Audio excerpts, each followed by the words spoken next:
नमस्कार, आदाब, सत श्रीकाल, कैसा है, केम छो, hello and welcome to gate gate में। दोस्तों, आज तुम लोग का सॉम का ओपन वीकली टेस्ट 7 हुआ होगा।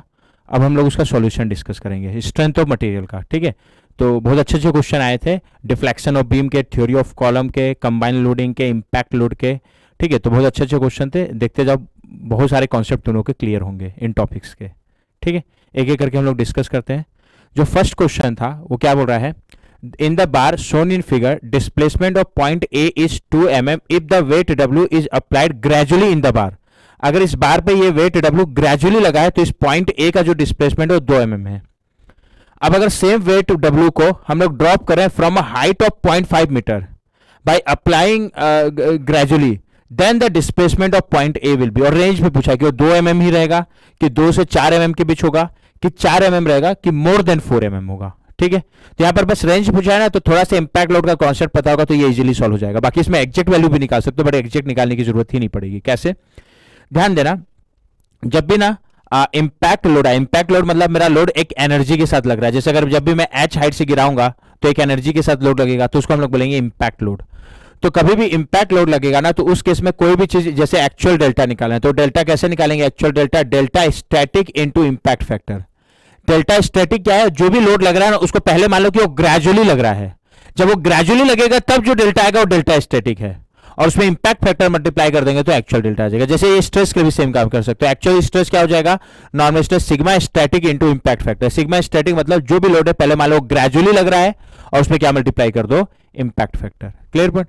तो उसके लिए इंपैक्ट फैक्टर निकालना पड़ेगा क्या, और इंपैक्ट फैक्टर को निकालने का फॉर्मूला होता है 1 plus square root of 1 plus 2h upon delta static का magnitude, 2h upon delta static का मैग्नीट्यूड। क्लियर। जैसे यहां तुम लोग को डेल्टा स्टैटिक दिया है, किस बाद में किस h हाइट से डेल्टा स्टैटिक, क्यों, क्योंकि ये 2 mm डिफ्लेक्शन कब दिया, जब ये वेट ग्रेजुअली लगता। तो डेल्टा स्टैटिक वही है ना, जो भी इंपैक्ट लोड है उसी को पहले मान लो ग्रेजुअली लग रहा है तब जो डिफ्लेक्शन आएगा। अच्छा, अब एक्चुअल में लोड इंपैक्ट लोड है, क्योंकि h हाइट से गिरा रहे हैं, वो h भी दिया हुआ है तो इंपैक्ट फैक्टर निकल जाएगा। पर यहां पर मेरे को क्वेश्चन में क्या बोला है कि जब वही W ग्रेजुअली लग रहा था तो डिफ्लेक्शन 2 mm है, तो जब h हाइट से गिरा के लगाएंगे तो रिफ्लेक्शन क्या होगा, 2 mm, 2 से 4 के बीच, 4 mm या 4 से ज्यादा। तो यहां पर ध्यान देना, एक चीज तुम लोग जज कर सकते हो कि जब भी इंपैक्ट लोड लगेगा, फॉर इंपैक्ट लोड यानी मेरा सिस्टम में लोड एक एनर्जी के साथ लगेगा, तो जब भी इंपैक्ट लोड लगेगा ना तो इंपैक्ट फैक्टर की वैल्यू जो भी आए वो हमेशा ग्रेटर देन 2 होगा, इक्वल टू 2 भी नहीं होगा, ग्रेटर देन। तो अगर इंपैक्ट लोड मतलब एक एनर्जी के साथ लग रहा है, एनर्जी के साथ यानी h हाइट से गिर के लग रहा है, या कुछ बार क्वेश्चन में ऐसे दे देगा कि जब वो लोड लग रहा है तो उस समय उसकी काइनेटिक एनर्जी कितनी है, तो kinetic energy corresponding equivalent h लगा सकते हो ना, कि उतना ही एनर्जी अगर मेरे को h हाइट से गिरा के चाहिए तो h कितना लेना पड़ेगा, mgh के बराबर, तो उसको mgh से इक्वेट करके h निकाल सकते हो। बट जब भी मेरा लोड एक एनर्जी के साथ लग रहा है तो इंपैक्ट फैक्टर हमेशा मोर देन 2 आएगा। कैसे, 1 प्लस स्क्वायर रूट, ये ऑलरेडी क्लास में करा चुका हूं, इसका डेरिवेशन भी 1 plus 2h upon delta static. तो ये 1 में कुछ ऐड हो रहा है तो ये 1 से बड़ा नंबर होगा, 1 से बड़े नंबर का स्क्वायर रूट भी 1 से ज्यादा होता है, तो ये 1 से ज्यादा होगा, और 1 से ज्यादा नंबर में 1 ऐड करोगे तो ये टोटल सम 2 से ज्यादा आएगा क्या, जैसे अगर ये 1.1 प्लस 1 2.1 हो जाएगा। तो इंपैक्ट फैक्टर हमेशा 2 से ज्यादा होता है। तो यहां पर ध्यान देना, एक्चुअल डेल्टा क्या हो जाएगा, जब वही W ग्रेजुअली लग रहा था तो डेल्टा 2 mm है, तो 2 mm इंटू इंपैक्ट फैक्टर, और चूंकि मैं बोलूं क्या इंपैक्ट फैक्टर मेरा ग्रेटर देन 2 है, तो जो मेरा एक्चुअल डेल्टा होगा, इंपैक्ट फैक्टर अगर 2 होता तो ये 4 आता, बट इंपैक्ट फैक्टर तो 2 से भी ज्यादा होगा, तो एक्चुअल डेल्टा में बोलूं क्या जो भी वैल्यू आए उसकी exact but greater than 4 mm होगा। ठीक है, तो ग्रेटर देन 4 mm होगा, तो इसका आंसर क्या हो जाएगा सर, मोर देन 4 mm। यही अगर मेरे को बोल देता ना कि ये लोड सडनली अप्लाइड लोड है, सडनली अप्लाइड लोड मतलब ये लोड मैं सिस्टम में अचानक लगा रहा हूं बट बिना किसी एनर्जी के साथ, अचानक अगर लोड लगा रहे हो बिना किसी एनर्जी के साथ तो h की वैल्यू 0 जाएगी, तो इंपैक्ट फैक्टर 2 आएगा। तो ये भी अलग से याद रख सकते हो, फॉर, ये पूछा नहीं है बट फिर भी, सडनली अप्लाइड लोड, ग्रेजुअली में तो दिक्कत ही नहीं है, ग्रेजुअली तो पढ़ते ही हो, but for suddenly applied load impact factor कितना होगा, 2। और अगर यही क्वेश्चन में बोलता है इंपैक्ट लोड की बजाय सडनली अप्लाइड लोड होता तब जो डिफ्लेक्शन होता है कितना होता है, तो जब ग्रेजुअली वही W लगा है तो डिफ्लेक्शन 2 mm है, सडनली अप्लाइड लोड के लिए इंपैक्ट फैक्टर 2 है, तो 2 जा कितना आता, 4 mm। मतलब वही लोड अगर ग्रेजुअली लग रहा है तो डिफ्लेक्शन 2 mm, सडनली लगता है तो डबल हो जाता है 4 mm, और एक एनर्जी के साथ लगता है यानी इंपैक्ट लोड तो 4 डबल से भी ज्यादा होता, क्योंकि इंपैक्ट फैक्टर 2 से भी ज्यादा आता। ठीक है, तो बाकी इसका करेक्ट आंसर क्या, एक्चुअल डेल्टा क्या होगा, मोर देन 4 mm। कौन सा ऑप्शन करेक्ट है सर, ऑप्शन डी। बहुत अच्छा क्वेश्चन था, सिंपल, तुम लोग का एप्टीट्यूड चेक कर रहा है। ठीक है, हेलो, अब नेक्स्ट क्वेश्चन पे जाते हैं, सेकंड क्वेश्चन।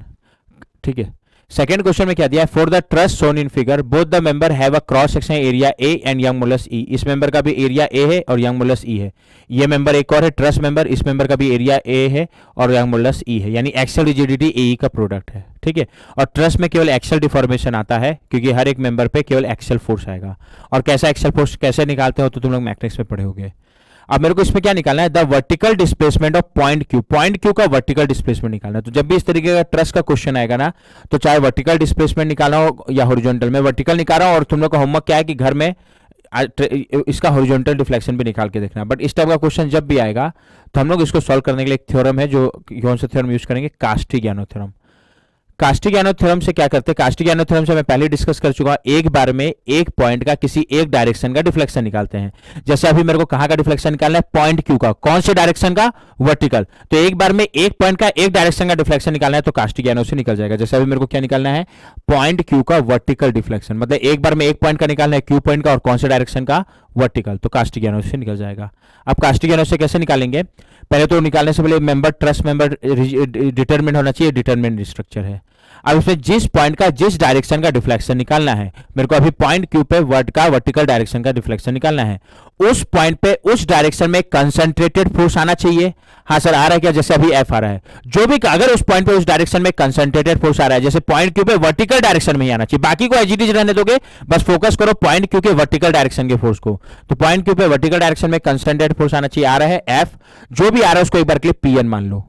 पीएन इसलिए मान लिया, जैसे अगर ये एफ बाई 2 होता तो एफ पीएन मानना पड़ता है, एफ बाई, तो हमेशा ही पीएन मान लो।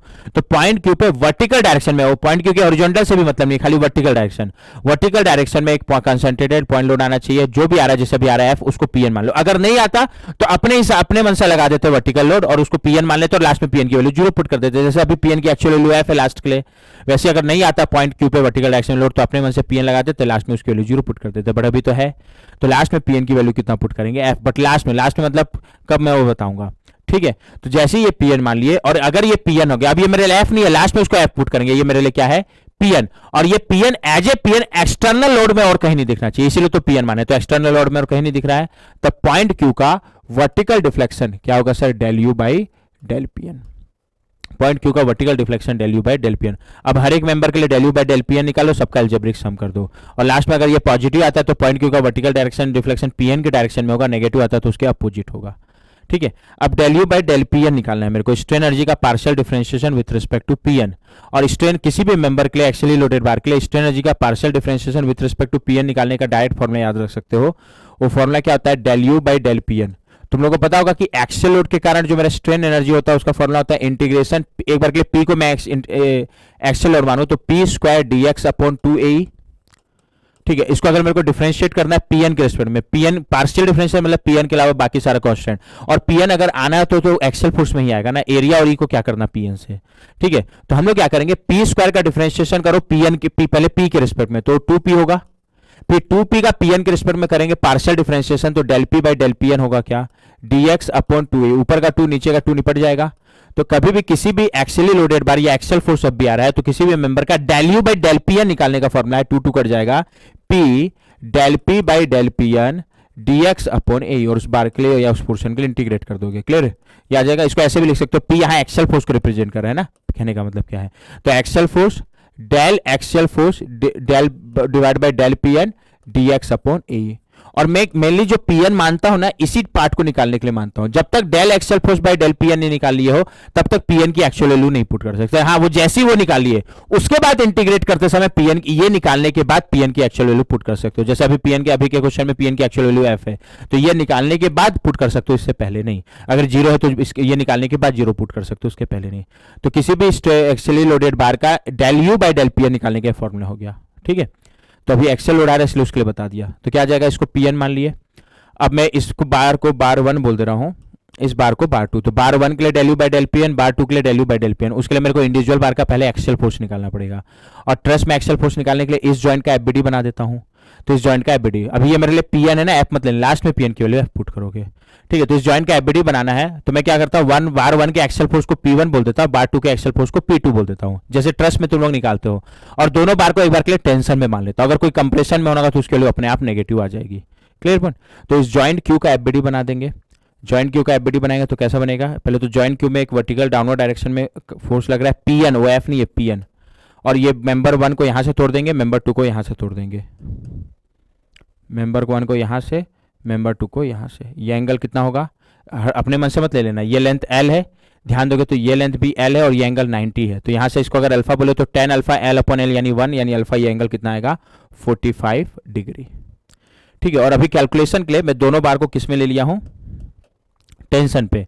तो बार 1 का टेंसाइल फोर्स को मैं P1 मान लिया, और सच में टेंसाइल होगा तो प्लस आ जाएगा, कंप्रेसिव होगा तो माइनस, और टेंसाइल माना हो तो जहां पे से तोड़े वहां रेजिस्टेंस या एक्सेल फोर्स लगाओगे, और इस तरीके से लगाओ, टेंसाइल माने जो उसको खींचे उसके लिए एरो इधर लेना पड़ेगा क्या, तो ये बार 1 का एक्सेल फोर्स P1, बार 2 के एक्सेल फोर्स को P2 बोला हूं, और ठीक है, और यहां से तोड़ा हूं तो यहाँ रेजिस्टेंस लगाओगे, एक्सेल फोर्स लगाओगे, और उसके खींचने के लिए इधर एरो लेना पड़ेगा, तो बार 2 का एक्सेल फोर्स P2, और सॉरी ये Pn है ना, गलती से P1 लिखा दिया है, और P1 P2 को मैं Pn के टर्म में निकाल सकता हूँ, क्यों, क्योंकि ये रेजिस्टेंस लगाने के बाद इसको इक्विलिब्रियम मान सकते हो, और इक्विलिब्रियम मानोगे तो net force in x direction और वाई डायरेक्शन क्या होगा, 0। तो पहले मैं यूज कर लेता हूँ net force in x direction equal to 0, तो एक्स डायरेक्शन का सारा फोर्स लोगे, ये इक्विलिब्रियम का इक्वेशन है, इधर वाले को ऐड करो तो इधर वाले को सब्सट्रैक्ट करोगे, क्लियर पॉइंट। क्या आ जाएगा, अगर एक्स डायरेक्शन का सारा फोर्स लूंगा तो सबसे पहले एक्स डायरेक्शन में ये आ रहा है P2, इधर आ रहा है, इधर वाले को सब्सट्रैक्ट कर रहा हूं तो माइनस P2। अगला P1 का एक्स कंपोनेंट P1, इसका हॉरिजॉन्टल एंगल 45 है तो एक्स कंपोनेंट cos 45 होगा, एरो इधर आएगा और इधर वाले को सब्सट्रैक्ट कर रहा हूं तो क्या आएगा minus P1 cos 45, that cos 45 ये हो गया। अगला Pn का X component, Pn Y direction में आ रहा है तो उसका एक्स कंपोनेंट कितना होगा 0, तो ये नेट उसका 0 होगा तो उसको लिखने की जरूरत नहीं है, तो ये net force in x direction 0 कर दिया, क्लियर। इसको सिंप्लीफाई करोगे तो क्या आएगा minus P2 minus P1, minus दोनों तरफ से कॉमन निकाल जाओ तो उधर जाके 0 हो जाएगा ना, उधर चला जाएगा, तो ये प्लस माइनस कॉमन निकालिए तो ये plus P2 plus P1 cos 45 क्या होता है 1/√2 दैट इज इक्वल टू 0। इसको इक्वेशन 1 बोल दे रहा हूँ।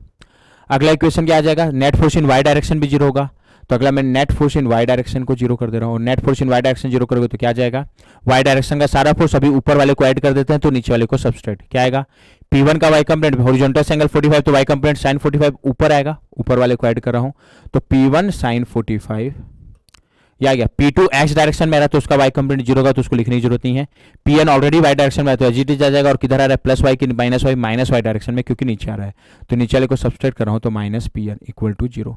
दो इक्वेशन दो अननोन, यहां से P1 P2 निकल जाएगा, जो आ रहा है जिस साइन के साथ आ रहा है उसी साइन के साथ अभी रहने देना, क्योंकि अभी उस साइन के साथ कैलकुलेशन कर रहा हूं। बाकी P1 P2 में कोई पॉजिटिव आ रहा है मतलब टेंसाइल है, नेगेटिव आ रहा है तो कंप्रेसिव है। क्या आ जाएगा, यहां से P1 निकालोगे तो क्या आएगा Pn divide by sine 45, sine 45 1/√2 होता है तो P1 कितना आ रहा है प्लस Pn√2, जो आ रहा है जिस साइन के साथ। अब P1 की वैल्यू जो आई जिस साइन के साथ आई उस साइन के साथ यहां पुट कर दूंगा तो P2 निकल जाएगा, क्या आएगा P2 प्लस P1, P1 कितना आया Pn√2 divide by √2 equal to 0, तो यहां से P2 कितना आ रहा है माइनस Pn। तो बार 1 का एक्सेल फोर्स कितना है Pn√2, बार 2 का एक्सेल फोर्स कितना है माइनस Pn, क्लियर पॉइंट। तो हम लोग अब दोनों बार का del you by del Pn निकाल लेते हैं, तो सबको जोड़ देंगे तो total del you by del P1 आ जाएगा एक एक करके।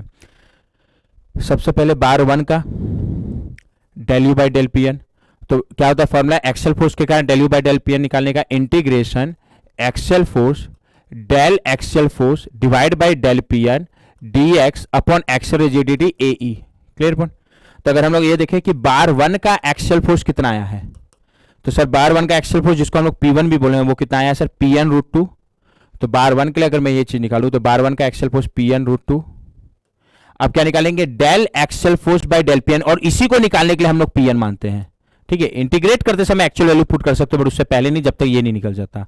और del axial force by del Pn मतलब Pn के अलावा बाकी सारा कांस्टेंट, तो P1 के पावर में 1 है तो उसका डिफरेंशिएशन 1 बचेगा, तो ये क्या आएगा √2, और जैसे ये निकल गया तो हम लोग क्या निकाल सकते हैं del you by del Pn for bar 1 and it will be equal to integration axial force कितना है Pn√2 into del axial force by del Pn जो कितना है √2 इंटू dx अपॉन बार 1 का एक्सेल रिजिडिटी। तो क्वेश्चन में दे रखा है बार 1 का एक्स क्रॉस सेक्शन एरिया ए है, यंग मॉडुलस ई है, तो ये ए ही आएगा। अब इसका लिमिट, तो जब भी एक्सेल फोर्स कांस्टेंट हो ना किसी बार के लिए, यहाँ एक्सेल फोर्स कांस्टेंट है क्या, तो सिंपल उसको अगर इंटीग्रेट करना है तो उसका बार का लेंथ देखो, जैसे बार का लेंथ एल है तो 0 से एल इंटीग्रेट कर दो, बार का लेंथ 2l है तो 0 से 2l इंटीग्रेट कर दो। तो अभी अगर बार 1 का लेंथ ध्यान, अगर कांस्टेंट है एक्सेल फोर्स तो अभी बार 1 का लेंथ ध्यान से देखोगे, यहाँ सारा पैरामीटर कांस्टेंट आ रहा है ना, ये भी कांस्टेंट है, ये भी कांस्टेंट है, ये भी कांस्टेंट है, और सारा पैरामीटर उस इंटीग्रेशन के अंदर कांस्टेंट है, तो सिंपल उसका लेंथ देखो और 0 से एल इंटीग्रेट कर दो, 0 से लेंथ। तो अगर मैं बार वन का लेंथ निकालोगे तो ये एल है और ये एल है और ये एंगल 90, तो बार वन का लेंथ √2 और L square plus L square यानी L√2 आएगा क्या। तो चूंकि बार वन का लेंथ L√2 है तो इसको कहाँ से कहाँ इंटीग्रेट करोगे, 0 to L√2, ठीक है। और अब Pn की एक्चुअल वैल्यू पुट कर सकते हो which is nothing but f। क्या आएगा, तो ये f हो गया, √2 2 हो जाएगा, तो 2f upon A dx integration x, limit put करोगे तो L√2 आएगा। तो कैलकुलेशन तुम लोग पूरा कर लेना इंटीग्रेट करके, इसको इंटीग्रेट करो तो ये कितना आ रहा है 2 FL अपॉन ए, और जो आ रहा है जिस साइन के साथ प्लस साइन के साथ ही आ रहा है। तो ये बार वन के लिए del u by del p1 हो गया 2 FL अपॉन ए। अगला सर कौन से बार के लिए, बार 2 के लिए। तो बार 2 का एक्सियल फोर्स हम लोग निकाल चुके हैं जिसको हम लोग P2 से भी डिनोट किए हैं। बार 2 का एक्सियल फोर्स कितना है -Pn, ध्यान से लिखना जो आया जिस साइन के साथ -Pn, और जैसे ये निकल गया तो del axial force by del Pn निकल जाएगा, क्या कितना आएगा, del axial force by del Pn -1, और जैसे ये निकालिए उसके बाद Pn की एक्चुअल वैल्यू पुट कर सकते हो। तो बार 2 के लिए अगर हम लोग del u by del Pn निकालें तो कितना आएगा, integration axial force -Pn into del axial force by del Pn में भी माइनस आ रहा है ना -1 dx अपॉन बार 2 का एक्सियल रिजिडिटी, और बार 2 का भी एरिया ए है, यंग मॉडुलस ई है यानी एक्सियल रिजिडिटी ए, और यहाँ सारा पार्ट कांस्टेंट है तो सिंपल उस बार 2 का लेंथ देखो और 0 से लेंथ इंटीग्रेट कर दो। सर बार 2 का लेंथ कितना है, एल है क्या, तो इसको हम लोग कहाँ से कहाँ इंटीग्रेट करेंगे 0 to L, और अब Pn की एक्चुअल वैल्यू पुट कर सकते हो which is nothing but f। क्या आ जाएगा, ये minus minus plus f upon A, dx का इंटीग्रेशन x, लिमिट पुट करोगे तो क्या आएगा FL अपॉन ए।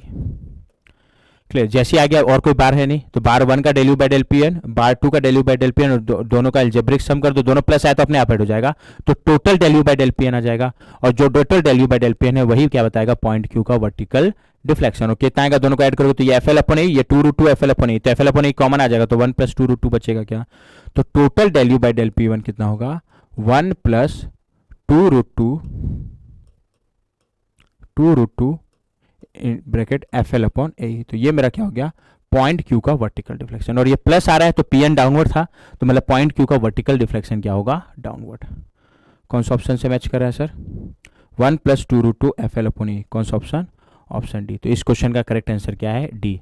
तुम लोग क्या करो, अब इसी क्वेश्चन में इसका पॉइंट Q का हॉरिजॉन्टल डिफ्लेक्शन, हॉरिजॉन्टल निकालना है तो जो है उसको एज इट इज रहने दो, बस साथ में पॉइंट Q पे हॉरिजॉन्टल डायरेक्शन में कंसंट्रेटेड फोर्स आना चाहिए, क्या आ रहा है क्या नहीं आ रहा है, तो अपने मन से लगा दो, Pn मन कर रहा है तो इधर, मन कर रहा है तो इधर, ठीक है, और लास्ट में Pn, बाकी को एज इट इज रहने दोगे, बस साथ में Pn लेते चलोगे और लास्ट में Pn की वैल्यू कितना पुट करोगे, G1, तब पॉइंट Q का हॉरिजॉन्टल डिफ्लेक्शन क्या होगा, del u by del Pn, वो घर में कर लेना, ठीक है।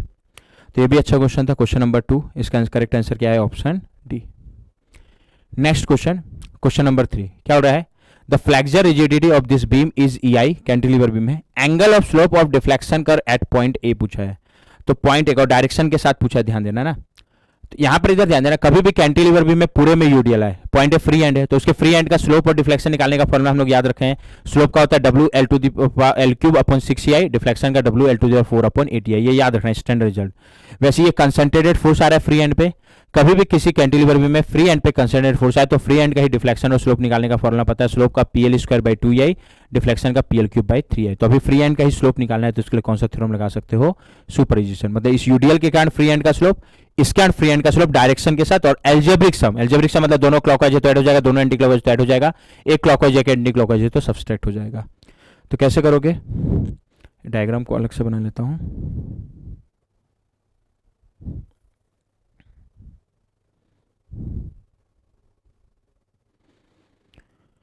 ठीक है। तो थीटा ए टोटल कैसे निकालूंगा, पहले जब केवल यूडीएल लग रहा है तो पॉइंट ए का एंगल ऑफ स्लोप, फिर पहले कंसंट्रेटेड फोर्स लगे तब, तो पूरे में अगर यूडीएल लगा है ऐसा तो फ्री एंड का स्लोप क्या होगा, थीटा ए, डायरेक्शन के साथ ना, तो थीटा ए क्या है, कभी भी किसके यूडीएल का इंटेंसिटी ध्यान से देखना, W Nm/m है और इस कैंटिलीवर बीम का लेंथ L है, तो अभी कभी भी कैंटिलीवर बीम में पूरे में यूडीएल लगा तो फ्री एंड का स्लोप क्या होता है, WL³ अपॉन 6EI, तो इंटेंसिटी W ही है, लेंथ L ही है, तो WL³ अपॉन 6 और फ्लेक्सर EI है। डायरेक्शन, यहाँ डायरेक्शन ध्यान से देखना, ये लोड नीचे की तरफ है तो बीम ऐसा बेंड होगा क्या, हाँ सर, और ऐसा बेंड होगा, तो अगर मैं पॉइंट ए पे टेंजेंट खींचूं, उसका हॉरिजॉन्टल से छोटा एंगल देखूं, स्लोप यानी हॉरिजॉन्टल से छोटा एंगल देखो, तो कैसा है सर, वो एंटी क्लॉकवाइज है, तो इसका डायरेक्शन क्या होगा, एंटी क्लॉकवाइज। अगला सेकंड, केवल कंसंट्रेटेड फोर्स आए, ठीक है, फ्री एंड पे, उसका वैल्यू अच्छा है WL/2 दिया है, तो कभी भी कैंटिलीवर बीम में कंसंट्रेटेड फोर्स आता है फ्री एंड पे, तो फ्री एंड का जो स्लोप का फॉर्मूला होता है वो PL²/2EI होता है, जहां P वो कंसंट्रेटेड फोर्स है जो फ्री एंड पे आ रहा है, जैसे कि यहाँ जो कंसंट्रेटेड फोर्स फ्री एंड पे आ रहा है वो कितना है WL/2, P इंटू L², इस कैंटिलीवर बीम का लेंथ L ही है तो L² upon 2 flexor rigidity EI है। इसको सिंप्लीफाई करो तो ये क्या आ रहा है WL3 2 2 जा divide by 4EI, calculation check कर लेना, ये कितना आएगा WL3 अपॉन 4EI। इसका डायरेक्शन तो अगेन ये लोड ऐसा जो बीम को नीचे की तरफ बेंड होगा तो ये ऐसा बेंड होगा और ऐसा बेंड होगा, तो अगेन पॉइंट ए पे टेंजेंट खींचोगे उसका हॉरिजॉन्टल से छोटा एंगल देखोगे तो ये कैसा है एंटी क्लॉकवाइज, तो दोनों का डायरेक्शन एंटी क्लॉकवाइज है। तो पॉइंट ए का टोटल स्लोप क्या होगा, इसके कारण ए का स्लोप प्लस इसके कारण ए का स्लोप, ठीक है, और एल्जेब्रिक सम मतलब डायरेक्शन, और दोनों के एंटी क्लॉकवाइज तो हम लोग एंटी क्लॉकवाइज को ऐड कर देते हैं, तो टोटल स्लोप भी एंटी क्लॉकवाइज होगा। तो पॉइंट ए का टोटल स्लोप यूडीएल के कारण पॉइंट ए का स्लोप, और मैं एंटी क्लॉकवाइज को ऐड करूंगा ना, तो WL3 अपॉन 6EI, और एंटी क्लॉकवाइज को क्या कर रहा हूं मैं ऐड कर रहा हूं क्योंकि दोनों एंटी क्लॉकवाइज है, प्लस ये वाला तो प्लस इसलिए ना कि जब ये इसके आड़ ए का स्लोप इसके आड़ ए का स्लोप दोनों का एल्जेब्रिक सम ए का टोटल स्लोप होगा, और एल्जेब्रिक सम मतलब प्लस माइनस का ध्यान रखना है, ठीक है। WL/2 के कारण जो ए का स्लोप आया वो कितना है WL3 अपॉन 4EI, और ये भी एंटी क्लॉकवाइज, और एंटी क्लॉकवाइज को क्या कर रहा हूं प्लस ले रहा हूं, तो प्लस WL3 अपॉन 4EI क्या आ जाएगा ये, इसको मैं 4/24 लिख सकता हूँ, इसको 6/24 लिख सकते हो ना, हाँ 4/24 6/24, तो ये क्या हो जाएगा 6 + 4 10/24, 10/24 को 5/12 लिख सकते हो क्या, कैलकुलेशन कर लेना, ये आएगा 5/12 WL3 अपॉन EI, और चूंकि दोनों एंटी क्लॉकवाइज है तो ये भी क्या होगा एंटी क्लॉकवाइज। तो पॉइंट ए का total angle of slope 0.5/12 WL3 upon EI, direction anti clockwise, direction मतलब उसमें टेंजेंट खींचो डिफ्लेक्शन कर में उसका हॉरिजॉन्टल से छोटा एंगल, क्लियर है, कितना आ रहा है 5/12 WL3 upon EI and direction is anti clockwise, किस ऑप्शन के साथ मैच कर रहा है ऑप्शन सी, ये भी अच्छा क्वेश्चन था। तो क्वेश्चन नंबर 3 का करेक्ट आंसर क्या है सी। अब अगले क्वेश्चन में मूव कर रहे हैं 3 के बाद, ये question number 4, the maximum deflection of the beam पूछा है, ठीक है, इतना पोर्शन बीम का रिजिड है और इतना पोर्शन का फ्लेक्सर रिजिडिटी EI है। कभी भी किसी भी कैंटिलीवर बीम में ऐसा लोड आ रहा है जो बीम को केवल एक तरफ बेंड करे, जैसे ये लोड खाली बीम को नीचे की तरफ बेंड होगा, तो चाहे मैक्सिमम डिफ्लेक्शन पूछे या स्लोप पूछे वो हमेशा फ्री एंड का मैक्सिमम होगा, ठीक है, और इसके लिए हम लोग मोमेंट एरिया मेथड यूज करेंगे। जब भी ना डिस्ट्रीब्यूटेड लोड नहीं आ रहा है तो मोमेंट एरिया बेस्ट है। कैंटिलीवर में किसी भी पॉइंट का स्लोप निकालना है तो उस पॉइंट और फिक्स के बीच मोमेंट एरिया थ्योरम लगा दो, क्योंकि फिक्स का स्लोप 0 होगा, ये बता चुका हूं। कैंटिलीवर में किसी भी पॉइंट का डिफ्लेक्शन निकालना है तो उसको डिफ्लेक्शन निकालने का फॉर्मूला होता है क्या, टी फिक्स कॉमा वो पॉइंट जहां का डिफ्लेक्शन निकालना है, टी फिक्स ये मेरा नोटेशन था, टी फिक्स कॉमा वो पॉइंट मतलब जहां का डिफ्लेक्शन निकालना है, मतलब मान लो ए का डिफ्लेक्शन निकालना है तो टी फिक्स कॉमा ए, और इसको निकालने का फॉर्मूला क्या होगा, टी फिक्स कॉमा ए मतलब डिफ्लेक्शन करके फिक्स पॉइंट पे टेंजेंट खींचेंगे और उसका डिस्टेंस वर्टिकल डिस्टेंस डिफ्लेक्शन करके पॉइंट ए से, और ये मैथमेटिकली ए के डिफ्लेक्शन के बराबर होगा, जिसको निकालने का फॉर्मूला क्या होगा, फिक्स और ए के बीच जो BM अपॉन EI डायग्राम है उसका एरिया मोमेंट अबाउट, जो बाद में आ रहा है, बाद में आ रहा है क्या, तो अबाउट ए, ठीक है, ये हो जाएगा। हाँ EI कांस्टेंट है तो खाली बेंडर डायग्राम का एरिया मोमेंट ले लो और अलग से EI डिवाइड कर दो, बट अभी EI चेंज हो रहा है ना, तो proper BM upon EI diagram बनाना पड़ेगा। तो पहले तो अगर इसमें मेरे को मैक्सिमम डिफ्लेक्शन निकालना है, इसको अगर मैं पॉइंट ए बोलूँ, यहाँ से EI चेंज हो जाता है तो एक बार के लिए इसको B बोल दो, इसको C बोल दो। तो पहले तो मैक्सिमम डिफ्लेक्शन निकालना है तो कहाँ का निकालना पड़ेगा, फ्री एंड का, क्योंकि ऐसा लोड है जो फ्री है, और फ्री एंड का मूवमेंट एरिया, अगर डिस्ट्रीब्यूटेड लोड नहीं है तो बिंदास मूवमेंट एरिया से यूज सॉल्व करो, अगर बिना मूवमेंट एरिया से सॉल्व करो, अगर डायरेक्ट मूवमेंट एरिया से एक बार में सॉल्व हो जाएगा, जैसे कैंटिलीवर में किसी भी का डिफ्लेक्शन निकालना है तो टी फिक्स कॉमा वो पॉइंट, तो अभी कहाँ का डिफ्लेक्शन निकालना है, फ्री एंड का, जिसको ए से डिनोट किया हूं, तो टी फिक्स कॉमा ए, टी फिक्स कॉमा ए मतलब फिक्स पे टेंजेंट का डिफ्लेक्शन करके पॉइंट ए से डिस्टेंस, जो मैथमेटिकली ए का डिफ्लेक्शन देगा, ठीक है, और इसको निकालने का तरीका क्या है, area movement of BM upon EI diagram between fix end A about A, तो इसको लिख दूंगा, बट पहले मैं फिक्स और ए के बीच का BM अपॉन EI डायग्राम बना लेता हूं, ठीक है। तो उसके लिए डायग्राम को कॉपी कर लेते हैं,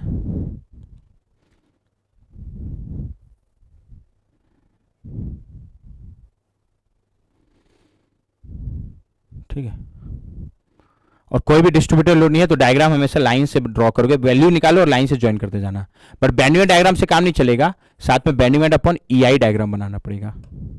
तो दो चीज कर सकते हो, पहले बेंडिंग डायग्राम बना लो फिर BM अपॉन EI डायग्राम बना लो, या एक साथ ही दो निकाल सकते हो, सीधा बेंडिंग अपॉन EI की वैल्यू निकालो, ड्रॉ करते जाओ, डिस्ट्रीब्यूटेड लोड नहीं है तो लाइन से मिलाते जाना। जैसे अगर मैं इसको नेमिंग करूं, इसको ऑलरेडी ए बोला हुआ हूं, यहां से EI चेंज हो गया तो B, ये हो गया C। अब BM अपॉन EI डायग्राम के हिसाब से बात करें तो बेंडिंग पे भी फोकस करना, EI पे भी, ए पे जहां पहले तो जहां कंसंट्रेटेड कपल है वहां बेंडिंग सडन चेंज होता है क्या, तो ए पे चूंकि कंसंट्रेटेड कपल है तो वहां बेंडिंग सडन चेंज होगा, तो यहां निकालते समय जस्ट लेफ्ट और जस्ट राइट करोगे, हाँ सर। अच्छा बी पे बेंडिंग तो सडनली चेंज होगा, बट बी पे EI चेंज हो रहा है क्या, जैसे इतने पोर्शन का EI रिजिड है तो इनफाइनाइट होगा, रिजिड का EI फ्लेक्सर रिजिडिटी कितना होगा, इनफाइनाइट। और इतने पोर्शन का फ्लेक्सर रिजिडिटी क्वेश्चन में EI दिया है, तो मैं क्या करूंगा यहाँ चूंकि EI सडन चेंज हो रहा है तो बेंडिंग मोमेंट अपॉन EI की वैल्यू सडनली चेंज हो जाएगी क्या, तो यहाँ हम लोग को जस्ट लेफ्ट और जस्ट राइट करना पड़ेगा, क्योंकि यहाँ फ्लेक्सर रिजिडिटी अचानक चेंज हो रहा है तो bending moment upon flexural rigidity change हो जाएगा। अगला सी पे अगेन कपल वाला रिएक्शन आएगा तो बेंडिंग मोमेंट सडनली चेंज होगा, तो जहां बेंडिंग मोमेंट सडनली चेंज होगा उसको भी जस्ट लेफ्ट राइट कर दो, जहां EI सडनली चेंज हो रहा है उसको भी जस्ट लेफ्ट राइट कर दो। अब सारे पॉइंट का ना वैल्यू निकालो bending moment upon flexural rigidity का, तो उसके लिए पहले क्या करो बेंडिंग मोमेंट निकाल लेते हैं इन सारे पॉइंट का, और वो निकल गया तो bending moment upon flexural rigidity भी निकल जाएगा। फ्लेक्सर रिजिडिटी नहीं है, हाँ जितने पोर्शन का EI इनफाइनाइट उतने का बेंडिंग मोमेंट भी निकालने की जरूरत नहीं है, उतने पोर्शन का bending moment flexural rigidity zero ही आएगा अगर कैलकुलेट करोगे तो। पर हमेशा थोड़ी जरूरी कि रिजिड दे दे, कभी 2EI दे देता तो एक एक करके पहले तो सी के जस्ट लेफ्ट का यहाँ ये बेंडिंग मोमेंट लिख रहा हूँ ना, और यहाँ bending moment upon flexural rigidity लिखूंगा। बेंडिंग मोमेंट का साइन कन्वेक्शन क्या है, कपल आ रहा है तो साइन कन्वेक्शन बना दो, सैगिंग को प्लस लेते हैं, अगर लेफ्ट पोर्शन को लेकर निकाल रहे हो तो क्लॉकवाइज को प्लस, एंटी क्लॉकवाइज को माइनस, राइट पोर्शन को ले रहे हो तो एंटी क्लॉकवाइज को प्लस, क्लॉकवाइज को माइनस। जब भी फोर्स के बेंडिंग मोमेंट है तो अपर को कारण जो बेंडिंग मोमेंट आएगा वो प्लस होगा चाहे कोई भी पोर्शन को लो, डाउनवर्ड फोर्स है तो माइनस होगा चाहे कोई भी पोर्शन को लो। एक एक करके सी के जस्ट लेफ्ट का बेंडिंग मोमेंट निकालना है। सी का जस्ट लेफ्ट फर्स्ट पॉइंट है क्या, तो फर्स्ट और लास्ट का हमेशा जीरो होता है तो कितना होगा जीरो। फर्स्ट मतलब सी नहीं, यहाँ सडन चेंज है जस्ट लेफ्ट राइट, और सी के जस्ट लेफ्ट का तो जीरो होगा ही क्योंकि यहाँ ऐसे भी कोई मटेरियल नहीं, और मान लो यहाँ का निकालने के लिए लेफ्ट पोर्शन को लो, कोई लोड ही नहीं है तो सी के जस्ट लेफ्ट का जीरो होगा। अच्छा सी के जस्ट लेफ्ट का अगला क्या है, सी के जस्ट राइट। सी का जस्ट राइट का बेंडिंग मोमेंट क्या होगा, यहाँ ध्यान देना, तो सी के जस्ट राइट का अगर लेफ्ट पोर्शन को लोगे तो वहां का रिएक्शन निकालना पड़ेगा, रिएक्शन नहीं निकाले तो कौन से पोर्शन को ले लो, राइट। तो इसके राइट पोर्शन में तो अभी एक ही लोड है एम, कपल है, और कपल बेंडिंग मोमेंट में एजीटी आ जाता है तो ये एम हो गया, और कैसा है क्लॉकवाइज, राइट पोर्शन में एंटी क्लॉकवाइज को प्लस और क्लॉकवाइज को माइनस लेते हैं तो ये क्या होगा माइनस एम। ठीक है, अब बाकी जगह का निकालोगे, बी के जस्ट लेफ्ट का बेंडिंग मोमेंट तो भी माइनस एम आएगा, बी के जस्ट राइट का भी माइनस एम आएगा, और ए के जस्ट लेफ्ट का भी माइनस एम आएगा क्योंकि और कोई लोड ही नहीं है। बी का जस्ट लेफ्ट राइट और कपल एजीटी आ जाता है तो एक ही कपल है एम, कैसा है सर क्लॉकवाइज, और क्लॉकवाइज है लेफ्ट पोर्शन में क्लॉकवाइज को माइनस लेते हैं। बी के जस्ट राइट का यहाँ बेंडिंग मोमेंट तो सडन नहीं चेंज होगा ना, कहीं लोडिंग पैटर्न ही चेंज नहीं हो रहा है। ठीक है, ए के जस्ट लेफ्ट का भी माइनस एम आएगा। अब बचा क्या है सर, ए का जस्ट राइट, ए का जस्ट राइट का बेंडिंग मोमेंट कितना होगा जीरो, क्योंकि यहाँ कोई मटेरियल भी नहीं, वैसे भी राइट पोर्शन को लोग कोई लोड ही नहीं है। क्लियर पॉइंट ये हो गया, बट मेरे को कौन सा डायग्राम बनाना है, bending moment upon flexural rigidity. तो सी का जस्ट लेफ्ट का तो बेंडिंग मोमेंट ही जीरो, तो bending moment upon flexural rigidity zero हो गया। सी के जस्ट राइट का, सी के जस्ट राइट का bending moment minus M upon flexural rigidity, और सी का जस्ट राइट यानी इस पोर्शन में आएगा वो जिसका फ्लेक्सर रिजिडिटी कितना है EI ही है, तो ये हो गया। उसके बाद अगला बी का जस्ट लेफ्ट, बी का जस्ट लेफ्ट का भी बेंडिंग मोमेंट माइनस एम है क्या, चेक कर लो ना। बेंडिंग मोमेंट तो ए के जस्ट राइट, सी के जस्ट राइट से ए के जस्ट लेफ्ट तक कहीं चेंज नहीं हो रहा है, तो बी के जस्ट लेफ्ट का बेंडिंग मोमेंट माइनस एम और अपॉन फ्लेक्सर, और बी के जस्ट लेफ्ट भी ए सी बी पोर्शन का पार्ट है जिसका फ्लेक्सर रिजिडिटी EI है तो डिवाइड बाई EI। बी के जस्ट लेफ्ट के बाद अगला क्या है, बी का जस्ट राइट, बी का जस्ट राइट का बेंडिंग मोमेंट जो भी है माइनस एम है वैसे, बट चूंकि फ्लेक्सर रिजिडिटी इनफाइनाइट हो तो जीरो होगा, ऊपर जो भी हो नीचे इनफाइनाइट हो तो जीरो आएगा क्या, तो बी के जस्ट राइट का bending moment upon flexural rigidity infinite हो गया। वैसे ही ए के जस्ट लेफ्ट का भी bending moment upon flexural rigidity infinite हो गया, ये कुछ ना कुछ आता है बट चूंकि EI इनफाइनाइट हो तो जीरो हो गया, सॉरी ये bending moment upon flexural rigidity zero हो गया क्योंकि EI इनफाइनाइट है, और ए के जस्ट राइट का तो जीरो होगा ही, तो ठीक है ये हो गया। ये दोनों जीरो इसलिए हो गया क्योंकि फ्लेक्सर रिजिडिटी इनफाइनाइट है। तो सिंपल मैं direct bending moment upon EI diagram बना दे रहा हूँ, चाहो तो तुम लोग पहले BMD बना के BMD अपॉन EI डायग्राम बनाओ। क्या है, ऐसे लाइन से चलना है, सी के जस्ट लेफ्ट का BM अपॉन EI की वैल्यू जीरो, तो ये zero bending moment upon flexural rigidity वाला पॉइंट है। सी के जस्ट राइट का कितना है माइनस एम अपॉन EI, क्या तो ये नेगेटिव साइड होगा, और वैल्यू यानी जीरो वाले लाइन से ये कितना है एम अपॉन EI, ये राइट हो गया। सी के जस्ट लेफ्ट का राइट के बाद अगला क्या, बी का जस्ट लेफ्ट, बी का जस्ट लेफ्ट लाइन से चलोगे, इसके बाद अगला बी का जस्ट लेफ्ट है, और बी का जस्ट लेफ्ट का भी value minus M upon EI है, क्या सेम वैल्यू है तो ये हॉरिजॉन्टल लाइन से ज्वाइन हो जाएगा। आगे बढ़ने से पहले ज्वाइन करते जाना, बी के जस्ट ऐसे लाइन से चलोगे, बी के जस्ट लेफ्ट के बाद अगला क्या, बी का जस्ट राइट, और बी के जस्ट राइट का bending moment upon flexural rigidity zero. Naming करने में कहीं भी गड़बड़ करोगे तो पूरा आंसर गलत आ जाएगा, जहां भी लोडिंग चेंज हो रहा है, जहां भी पैटर्न चेंज हो रहा है, उसके अलावा जहां भी EI चेंज हो रहा है क्योंकि वहां से फ्लेक्सर रिजिडिटी में अंतर आएगा ना, तो ए के जस्ट बी के जस्ट लेफ्ट का bending moment upon flexural rigidity minus M upon EI है, बट बी के जस्ट राइट का जीरो होगा क्योंकि EI इनफाइनाइट है, और जीरो, और आगे बढ़ने से पहले इन दोनों को ज्वाइन कर दो। अच्छा ए के जस्ट लेफ्ट का भी जीरो है तो पूरा ही जीरो बन जाएगा, और ए के जस्ट राइट का भी, तो ये मेरा क्या बन गया, bending moment upon flexural rigidity, ये इतने पोर्शन का और ये इतने पोर्शन का। Clear point.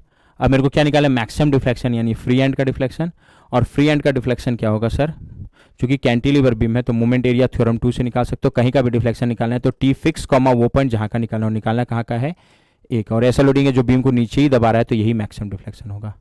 अब टी फिक्स को मैं ऐसे कैसे निकालते हैं, area movement, A dot M dot मतलब area movement of B M upon E I diagram, bending moment upon E I diagram का between fix end A, between fix end A about A, about मतलब जो बाद में point आ रहा है वो, खत्म।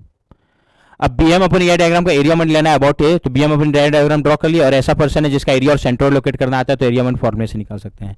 अभी फिक्स और ए के बीच का बेंडिंग मोमेंट डायग्राम का एरिया मोमेंट निकालना है अबाउट ए, और फिक्स और ए के बीच दो पार्ट में डायग्राम बन रहा है, एक इतना पार्ट, ये तो बेंडिंग मोमेंट अपन ई डायग्राम का एरिया ही जीरो है, और एक इतना पार्ट, तो एक एक करके, और निकालना किसका एरिया मोमेंट है, ए के अबाउट, तो इतने पार्ट का तो एरिया मोमेंट जीरो होगा क्योंकि एरिया जीरो है, ठीक है। तो फर्स्ट पार्ट का इसका एरिया मोमेंट कितना होगा, जीरो, प्लस इतने पार्ट का एरिया मोमेंट, इतने पार्ट का एरिया मोमेंट रेक्टेंगल है तो एरिया इंटू उसके सेंट्रोइड का डिस्टेंस, उस पॉइंट से जिसका एरिया मोमेंट निकालना है कर सकते हैं, तो एरिया तो निकल जाएगा रेक्टेंगल का हाइट इंटू बेस, पहले इसका सेंट्रोइड लोकेट कर लो, और इसका सेंट्रोइड, इसका सेंट्रोइड इसके बीचों बीच आएगा क्या, तो ये एल है तो इसके बीचों बीच मतलब ये डिस्टेंस कितना होगा, एल बाई टू, ठीक है।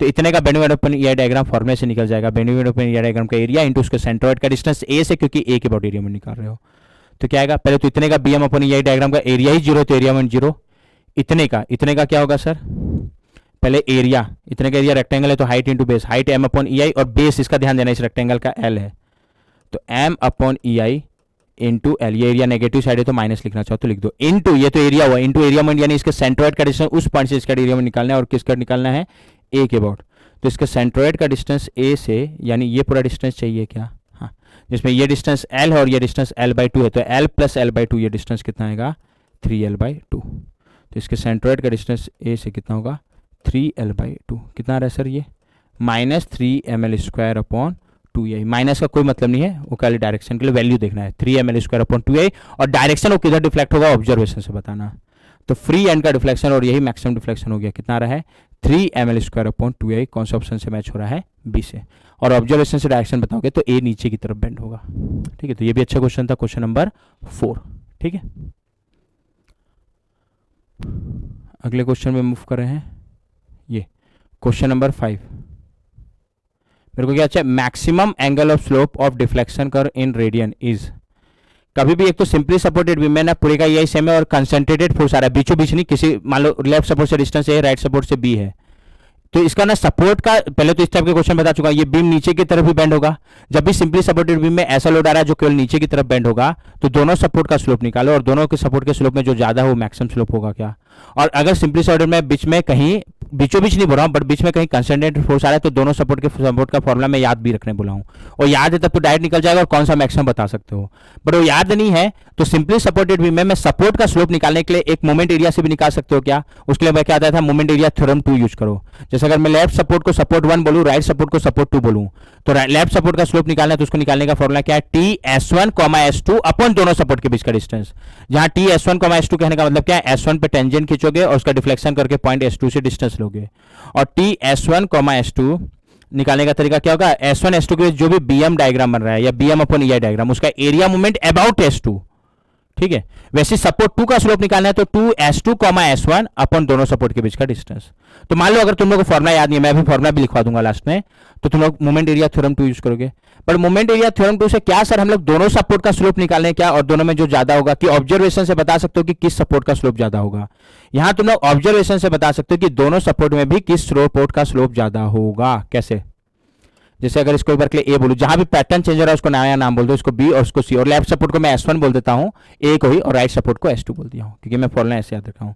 तो जब भी सिंपली सपोर्टेड में ऐसा लोडिंग है जो बीम को केवल एक तरफ दबा रहा है, तो दोनों सपोर्ट का स्लोप में जो ज्यादा होगा मैक्स होगा, बट यहां ऑब्जर्वेशन से बता सकते हो कि सपोर्ट 1 का स्लोप ज्यादा होगा, कैसे, ये इस बीम को नीचे की तरफ दबाएगा, नीचे की तरफ दबाएगा, और ध्यान देना ये जो लोड है ये डिस्टेंस 1 मीटर है और ये 2 मीटर, तो इस सपोर्ट के लोड ज्यादा पास है क्या, और जिस सपोर्ट के लोड ज्यादा पास है उधर के लेयर को ज्यादा दबाएगा और इधर के लेयर को ज्यादा दबाएगा, यानी ए साइड का लेयर ज्यादा दबेगा और इस सी के पास वाला लेयर कम दबेगा, क्योंकि ये लोड ए के पास ज्यादा है, और ए के पास वाला लेयर ज्यादा दबेगा, तो ए पे अगर मैं टेंजेंट खींचूं उसका हॉरिजॉन्टल एंगल इसको थीटा S1 बोलूं, सी पे टेंजेंट खींचूं उसका हॉरिजॉन्टल एंगल थीटा S2 बोलूं, ठीक है, मतलब सपोर्ट 2 पे, तो पक्का है कि थीटा S1, फॉर्मुला भी अभी लिखवाऊंगा उससे भी क्लियर हो जाएगा, थीटा S2 से ज्यादा होगा, तो जो थीटा S1 होगा ना, अगर लोड ए के ज्यादा पास है या लेफ्ट सपोर्ट के, तो थीटा S1 ही मैक्सिमम होगा, क्योंकि थीटा S1 S2 में जो ज्यादा होता है वो मैक्सिमम, और यहाँ ऑब्जर्वेशन से बता सकता हूँ थीटा S1 ज्यादा होगा, तो अभी मैं मोमेंट एरिया से निकाल रहा हूँ थीटा S1, जब भी सिंपली सपोर्टेड बीम में सिमेट्रिक लोडिंग नहीं है तो तुम लोग थ्योरम 2 का यूज करके मोमेंट एरिया का सीधा सपोर्ट का स्लोप निकाल सकते हो। और सपोर्ट का स्लोप निकालने का फॉर्मूला क्या होता है, सिंपली सपोर्टेड बीम में वैलिड है ये,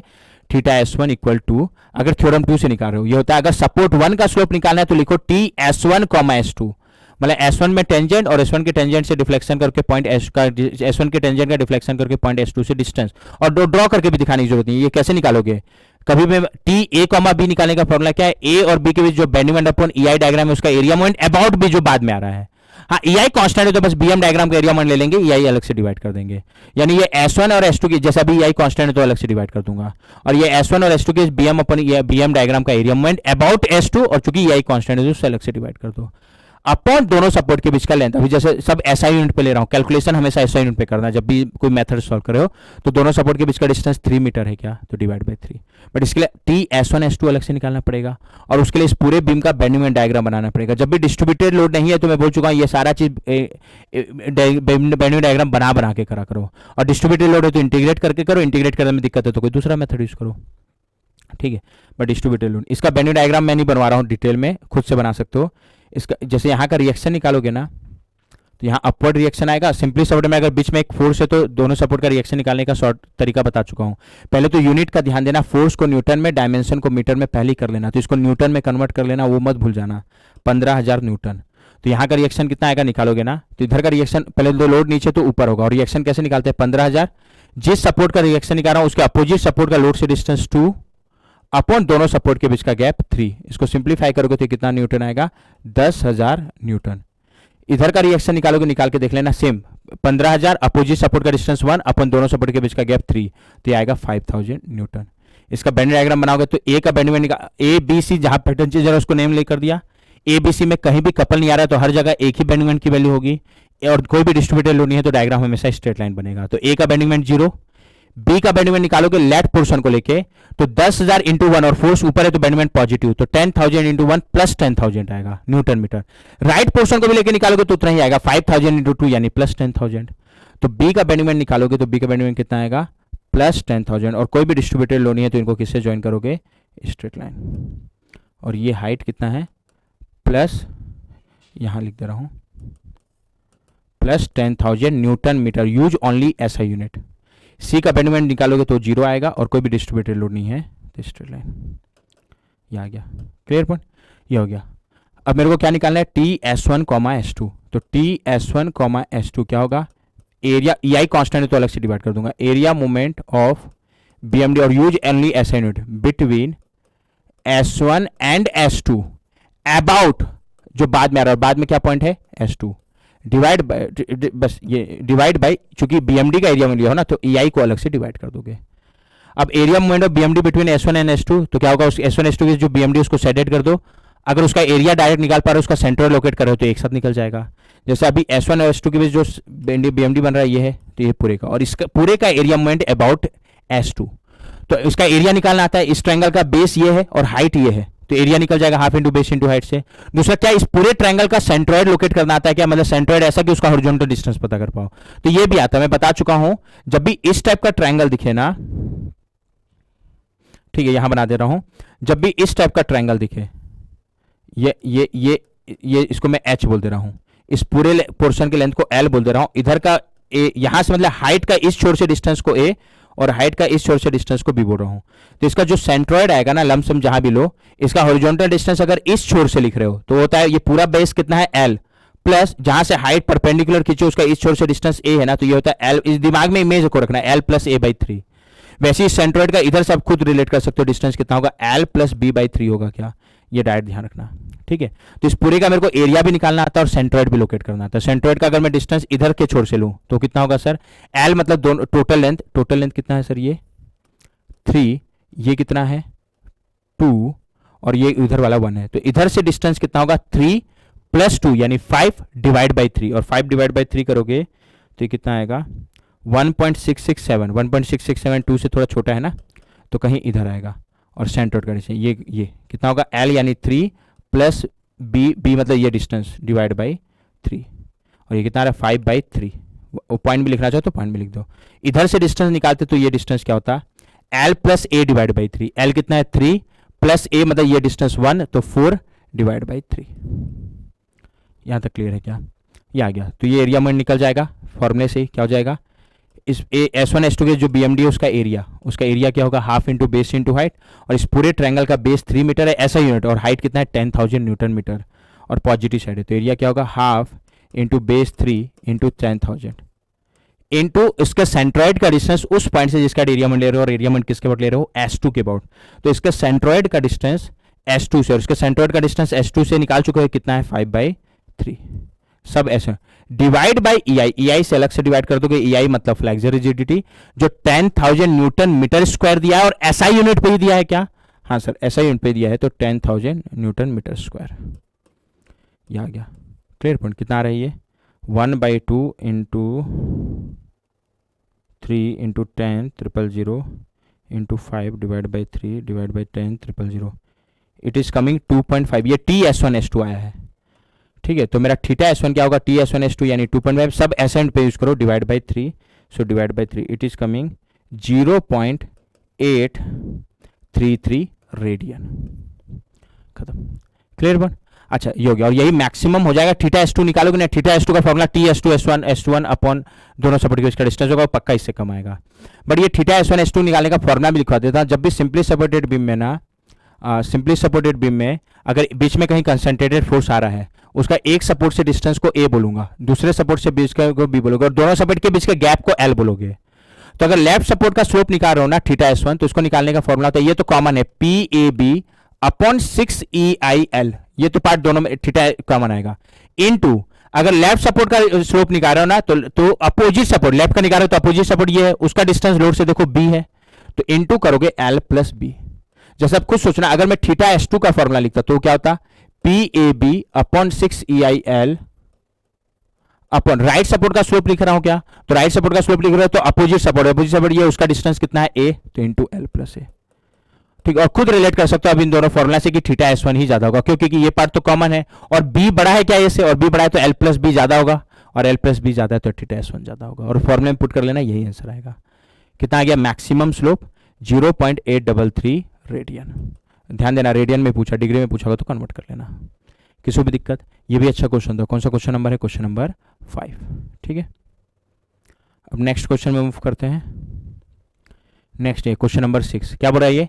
a beam of flexor rigidity EI in the form of quarter circle of radius R is subjected to a point load P as shown in figure। अगर vertical deflection इस free and का beta PR cube upon EI है, तो value of beta कितना होगा? Vertical displacement पूछा है directly, उसका एक्सप्रेशन निकालिए, उसको beta PR cube upon EI से इक्वेट कर देना। तो एक क्वार्टर सर्कल है, उसमें एक लोड लग रहा है, और वर्टिकल डिस्प्लेसमेंट निकालना है फ्री एंड का। इस टाइप के क्वेश्चन के लिए हमेशा कास्टिग्यानो थ्योरम ही यूज करोगे। ये आर्क ऑफ अ सर्कल है, ये उसका सेंटर, और रेडियस R दिया, ध्यान रखना ना। और इस पॉइंट पे, इस पॉइंट को क्वेश्चन में क्या बोला है? A, तो मैं क्या करता हूँ, इसको A बोल देता हूँ और इसको B, ठीक है। और A पे अभी क्या लग रहा है? कंसंट्रेटेड पॉइंट लोड, तो ये जो लग रहा हो तो लगा ही दो, एज इट इज P। अब मेरे को पॉइंट A का वर्टिकल डिस्प्लेसमेंट निकालना है। कास्टिग्यानो थ्योरम से एक बार में एक पॉइंट का एक डायरेक्शन का डिफ्लेक्शन निकालोगे, जैसे मेरे को पॉइंट A का वर्टिकल डिस्प्लेसमेंट निकालना है, क्लियर पॉइंट। और पॉइंट A का वर्टिकल डिस्प्लेसमेंट निकालना है, तो शर्त क्या है? जिस पॉइंट का जिस डायरेक्शन, एक बार में एक पॉइंट का एक डायरेक्शन का डिफ्लेक्शन निकालोगे तो पॉइंट A का वर्टिकल डिस्प्लेसमेंट निकालना है, मतलब एक बार में एक पॉइंट का एक डायरेक्शन का ही निकालना है। अब शर्त क्या है? जिस पॉइंट का जिस डायरेक्शन का डिफ्लेक्शन निकालना है, बाकी को एज इट इज रहने दो। बस अंतर क्या है? जिस पॉइंट पे जिस डायरेक्शन का डिफ्लेक्शन निकालना है, उस पॉइंट पे उस डायरेक्शन में कंसंट्रेटेड फोर्स आना चाहिए। अगर आ रहा है तो जो भी आ रहा है उसको PN बोल देना, बस उस पॉइंट के उस डायरेक्शन को। लास्ट में PN की वैल्यू जो है वो पुट कर दोगे, और नहीं आ रहा है तो अपने मन से लगा देना, और लास्ट में PN की वैल्यू 0 पुट कर दोगे। बट ठीक है, तो अभी पॉइंट A का वर्टिकल निकालना है, तो पॉइंट A पे वर्टिकल डायरेक्शन में कंसंट्रेटेड फोर्स आना चाहिए। आ रहा है क्या? नहीं आ रहा। हॉरिजॉन्टल में आ रहा है, उससे मेरे को कोई दिक्कत नहीं, वो जैसा उसको रहने दो। बट पॉइंट A पे वर्टिकल डायरेक्शन में एक पॉइंट लोड आ रहा है क्या? नहीं आ रहा है, तो अपने मन से लगा दो, और अपने मन से PN लगा दिया। और PN आप वर्टिकल में नीचे भी लगा सकते हो, ऊपर भी। अभी मैं नीचे लगाया हूं, तो लास्ट में अगर आंसर प्लस आता है तो पॉइंट A का वर्टिकल डिस्प्लेसमेंट नीचे होगा, माइनस आता है तो ऊपर होगा। तो ये PN लगा दिया, क्लियर पॉइंट। किधर? Vertically downward. और लास्ट में, अभी नहीं, लास्ट में यानी इंटीग्रेट करते समय PN की वैल्यू कितना पुट कर दोगे? 0। अभी नहीं, अभी ये मेरे लिए PN है। तब पॉइंट A का वर्टिकल डिस्प्लेसमेंट कितना होगा? del U by del PN। Clear? किसी भी दिक्कत?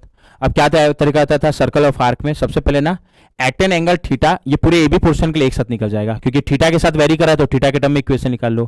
तो एट ए एंगल थीटा कहीं से भी ले लो, तो मैं यहां से ले रहा हूं, कोई सेक्शन लो, और यहां का बेंडिंग मोमेंट का इक्वेशन लिखो, यहां का, ठीक है। और बैंडविड्थ का क्वेश्चन लिख रहे हो तो एक साइड का पोर्शन लोगे, इधर का ले रहे हो तो इधर से मतलब नहीं, इधर का ले रहे हो तो इधर से, तो मैं अभी इधर साइड का पोर्शन लिया हूँ। और यहाँ कोई स्टैंडर्ड साइन कनेक्शन फॉलो करने की जरूरत नहीं, एक सेलेक्ट कर लो। मैं क्लॉकवाइज को प्लस करूंगा, एंटी क्लॉकवाइज को माइनस, इधर का पोर्शन लेके मन करे तो एंटी क्लॉकवाइज को प्लस कर लो, क्लॉकवाइज को माइनस, बट मैं भी क्या सिलेक्ट किया हूं, क्लॉकवाइज को प्लस और एंटी क्लॉकवाइज को माइनस। तो जो भी एट ए थीटा एंगल मेरा सेक्शन है ना, उसके बेंडिंग मोमेंट को मैं एम एक्स से डिनोट कर दे रहा हूं, जो भी नोटेशन लो। अभी मैं फॉर्मुला लिखूंगा बट पहले बेंडिंग मोमेंट लिखवाई देता हूं, ले लिया हूं। तो यहाँ का बेंडिंग मोमेंट क्या होगा, इसके इस साइड के पोर्शन में 2 लोड आ रहा है। अब ये पीएन है, लास्ट में पीएन की वैल्यू एक्चुअल पुट करना, अभी वो पीएन है और एक ये पी। पहले तो पीएन के बेंडिंग मोमेंट क्या होगा, फोर्स के फोर्स इंटू परपेंडिकुलर डिस्टेंस, तो पीएन इंटू ये वर्टिकल फोर्स है यानी हॉरिजॉन्टल डिस्टेंस, यानी ये डिस्टेंस लोगे क्या, इसका रेडियस कितना दिया है आर, ये एंगल कितना है थीटा, तो ये डिस्टेंस आर साइन थीटा होगा क्या, तो पीएन का परपेंडिकुलर डिस्टेंस कितना आ रहा है आर साइन थीटा। ये तो बेंडिंग मोमेंट हो गया ना। इस मूवमेंट का डायरेक्शन क्या आ रहा है, इस पॉइंट के बाद क्लॉकवाइज आ रहा है क्या, और अभी मैं क्या सिलेक्ट किया हूं कि क्लॉकवाइज को ऐड करेंगे इसलिए प्लस। अगला इस पी का मूवमेंट, तो पी तो फोर्स पी है और मूवमेंट यानी इनटू परपेंडिकुलर डिस्टेंस, और ये हॉरिजॉन्टल है तो कौन सा डिस्टेंस लोगे, वर्टिकल, तो ये डिस्टेंस लेना पड़ेगा क्या, हाँ सर। अब ये डिस्टेंस कैसे लोगे, तो ये पूरा डिस्टेंस आर है माइनस ये डिस्टेंस, और ये डिस्टेंस क्या होगा, अगर ये आर है, ये एंगल थीटा है, यहां लिख दे रहा हूं, तो ये डिस्टेंस आर कॉस थीटा होगा क्या, हाँ सर। तो पी का परपेंडिकुलर डिस्टेंस कितना आ जा रहा है, R minus R cos theta, ये डिस्टेंस चाहिए ना मेरे को, तो R minus R cos theta, और R minus R cos theta में आर कॉमन ले लोगे तो 1 माइनस कॉस थीटा, ये तो वैल्यू हो गया। अब इसका डायरेक्शन, तो इसका डायरेक्शन इस मूवमेंट का इस पॉइंट के बाद क्लॉकवाइज आ रहा है क्या, और अगेन क्लॉकवाइज को प्लस ले रहे हैं, ये हो गया। अभी एम एक्स क्यों निकाला हूं, जब भी मैं ट्रांसवर्स लोड के कारण मेरे को del you by del P N निकालना है, तो del you by del P N निकालने का फॉर्मुला पता है, तुम लोग को बता चुका हूं, क्या होता है, integration M x del M x by del P N d x upon E I, जहां ई आई फ्लेक्स रिजिडिटी और एम एक्स किसी सेक्शन का बेंडिंग मोमेंट का इक्वेशन है, ठीक है। M x del M x by del P N d x upon, जैसे strain energy का फॉर्मुला होता है integration M x square d x upon 2 E I. अब एम एक्स स्क्वायर का डिफरेंशिएशन पीएन के रिस्पेक्ट में करोगे, del you by del PN निकालना है, तो 2 एम एक्स, फिर एम एक्स का पीएन के रिस्पेक्ट में, पहले तो एम एक्स स्क्वायर का एम एक्स के रिस्पेक्ट में 2 एम एक्स, फिर एम एक्स का पीएन के रिस्पेक्ट में del M x by del PN, और ऊपर का 2 और जो स्ट्रेन एनर्जी में नीचे में 2 आई वाला 2 आता है वो कट जाएगा, तो ये फॉर्मुला होता है। हाँ, जब भी आर्क ऑफ अ सर्कल में आएगा ना, तो ये बेंडिंग एम एक्स का equation at an angle of theta लिखोगे, तो तुम लोग को तो थीटा का लिमिट होगा ना, तो ये डीएक्स क्या स्ट्रिप का थिकनेस होता है, arc of a circle section में स्ट्रिप का थिकनेस डीएक्स का फॉर्मुला याद रख सकते हो, आर डी थीटा होता है। क्योंकि जैसे जो भी स्ट्रिप लोगे ऐसा स्ट्रिप लोगे, और ये डीएक्स स्ट्रिप दिखाने की जरूरत नहीं है, अगर ये याद रखे हो, स्ट्रिप का थिकनेस को डीएक्स बोलते हो, ये रेडियस आर है और ये एंगल को डी थीटा बोलोगे, तो स्ट्रिप का थिकनेस कितना आएगा, आर डी थीटा, क्योंकि स्ट्रिप का एंगल डी थीटा होगा। तो डायरेक्ट याद सकते हो, M x del M x by del P N d x arc of circle में R d theta divide by E I, और फिर थीटा का लिमिट ले लेना। तो एम एक्स का इक्वेशन आ गया क्या, और जैसे ही एम एक्स का इक्वेशन आ गया टेन थीटा एंगल क्या निकालो, del M x by del P N, और मेन इसी के लिए तो पी एन मानते हैं, del M x by del P N निकालने के लिए। और del M x by del P N मतलब इस इक्वेशन में पार्शियल डिफरेंशिएशन करना है पी एन के रिस्पेक्ट में, तो पी एन के अलावा बाकी सारा कांस्टेंट, तो यहाँ पी एन आ रहा है इसके पावर में 1, तो इसका डिफरेंशिएशन 1 हो जाएगा, तो ये आर साइन थीटा, और यहाँ तो पी एन आ ही नहीं रहा है तो इसका डिफरेंशिएशन 0, और इसी को मेनली निकालने के लिए पी एन मानते हैं। और जैसे ये निकल गया तो इस पूरे arc of a circle section का del you by del P N क्या होगा, एक साथ निकल जाएगा, इंटीग्रेशन एम एक्स, अब एम एक्स की एक्चुअल वैल्यू पुट कर सकते हो, सॉरी पी एन की ये निकालने के बाद, बड़े बार लिख देता हूँ फिर पुट कर दूंगा। एम एक्स कितना है, P N R sine theta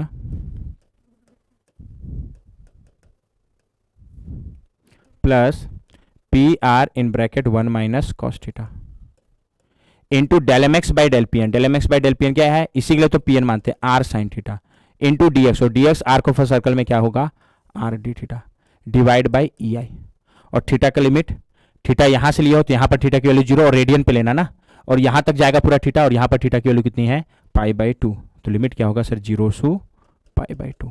अब पी एन की एक्चुअल वैल्यू पुट कर सकते हो जो कितना है 0, और ये 0 तो ये पार्ट 0 हो जाएगा क्या, तो ये क्या आएगा, इंटीग्रेशन जो कॉमन निकल जाएगा, इसको 0, ये 0 हो गया, तो ये क्या बचेगा, P R 1 minus cos theta into R sine theta into R, तो पी आर कॉन्स्टेंट है into R, P R square into R, P R cube बाहर आ जाएगा और नीचे से ई आई भी बाहर आ जाएगा क्या, तो क्या आ रहा है, P R cube upon E आई कॉमन निकल गया, इंटीग्रेशन 0 से पाई बाई 2, ये क्या बचेगा, ये तो 0 हो गया ना, ये पार्ट 0 हो गया, 1 minus cos theta into sine theta into D theta, मैं डायरेक्ट कर रहा हूँ 1 minus cos theta into sine theta को अंदर ले जाओगे तो sine theta minus sine theta cos theta होगा इंटू डी थीटा। अब थोड़ा मैं डायरेक्ट कर रहा हूँ ना, साइन थीटा कॉस थीटा को हम लोग साइन 2 थीटा डिवाइड बाई 2 लिख सकते हैं क्या, क्योंकि 2 sine theta cos theta sine 2 theta होता है, हाँ, तो इसको इंटीग्रेट करोगे तो क्या आ जाएगा, P R cube upon E I, अब ये मैथमेटिक्स है, इन साइन थीटा का integration minus cos theta minus sine 2 theta by 2, तो पहले तो साइन का इंटीग्रेशन माइनस कॉस, तो ये माइनस और ये माइनस प्लस हो जाएगा, और साइन 2 थीटा है तो क्या हो जाएगा cos 2 theta divide by 2, theta को कोफिशिएंट से डिवाइड हो जाता है, तो इसका इंटीग्रेशन क्या होगा कॉस 2 थीटा, पहले तो साइन का माइनस, तो माइनस माइनस ये प्लस हो गया, कॉस 2 थीटा डिवाइड बाई 2, और ये एक 2 और नीचे ऑलरेडी है तो ये डिवाइड बाई 4 हो जाएगा क्या, और लिमिट क्या है 0 टू पाई बाई 2, पुट करते जाओ, P R cube upon E I in bracket, upper limit put करोगे यहाँ, तो cos pi by 2, cos pi by 2 कितना होता है 0, कॉस पाई बाई 2 0, तो ये 0 आ जाएगा, हाँ सर, प्लस अपर लिमिट अभी हो रहा है ना, ये प्लस, ये तो 0 हो गया, cos 2 into pi by 2, 2 2 cut जाएगा तो कॉस पाई की वैल्यू -1 होती है क्या, और माइनस इंटू प्लस माइनस हो जाएगा, तो ये -1/4 अपर माइनस लोअर, ये अपर माइनस लोअर वाला माइनस है, अब लोअर लिमिट, थीटा की जगह 0 तो कॉस 0 1, और 1 इंटू -1, ये प्लस, थीटा की जगह 0 तो कॉस 0 1, और ये 1/4 हो जाएगा क्या, अब इसको सिंप्लीफाई कर लो, क्या आएगा, अब कैलकुलेशन तुम लोग का काम है, -1/4 माइनस माइनस +1, और ये -1/4, इसको सिंप्लीफाई करोगे तो ये 1/2 आ रहा है, करके देख लेना, तो ये कितना आ रहा है 0.5, 1/2 को ऐसे भी लिख सकते हो P R cube upon E I, ये आ गया total del you by del P N, ठीक है, और पॉइंट ए का वर्टिकल डिफ्लेक्शन इसी के बराबर है, तो कितना आ रहा है 0.5 P R cube upon E I, और क्वेश्चन में क्या दे रहा है पॉइंट बी का vertical deflection beta P R cube upon E I, इन दोनों को इक्वेट करोगे तो यहाँ से क्या निकल जाएगा बीटा, कितना रहा है बीटा 0.5, घर में तुम लोग पॉइंट ए का हॉरिजॉन्टल डिफ्लेक्शन, हॉरिजॉन्टल निकालोगे तो फिर ये हॉरिजॉन्टल डायरेक्शन में पॉइंट लोड आना चाहिए, ऑलरेडी आ रहा है, फिर तो इसका जरूरत ही नहीं, और इसी को पीएन मान लेना, और लास्ट में पीएन की जगह पी पुट कर देना, वो खैर बात की चीज़ है, अभी इस क्वेश्चन के लिए बीटा कितना आ गया 0.5, अच्छा क्वेश्चन था ये भी, क्वेश्चन नंबर 6 क्लियर है। अब नेक्स्ट क्वेश्चन,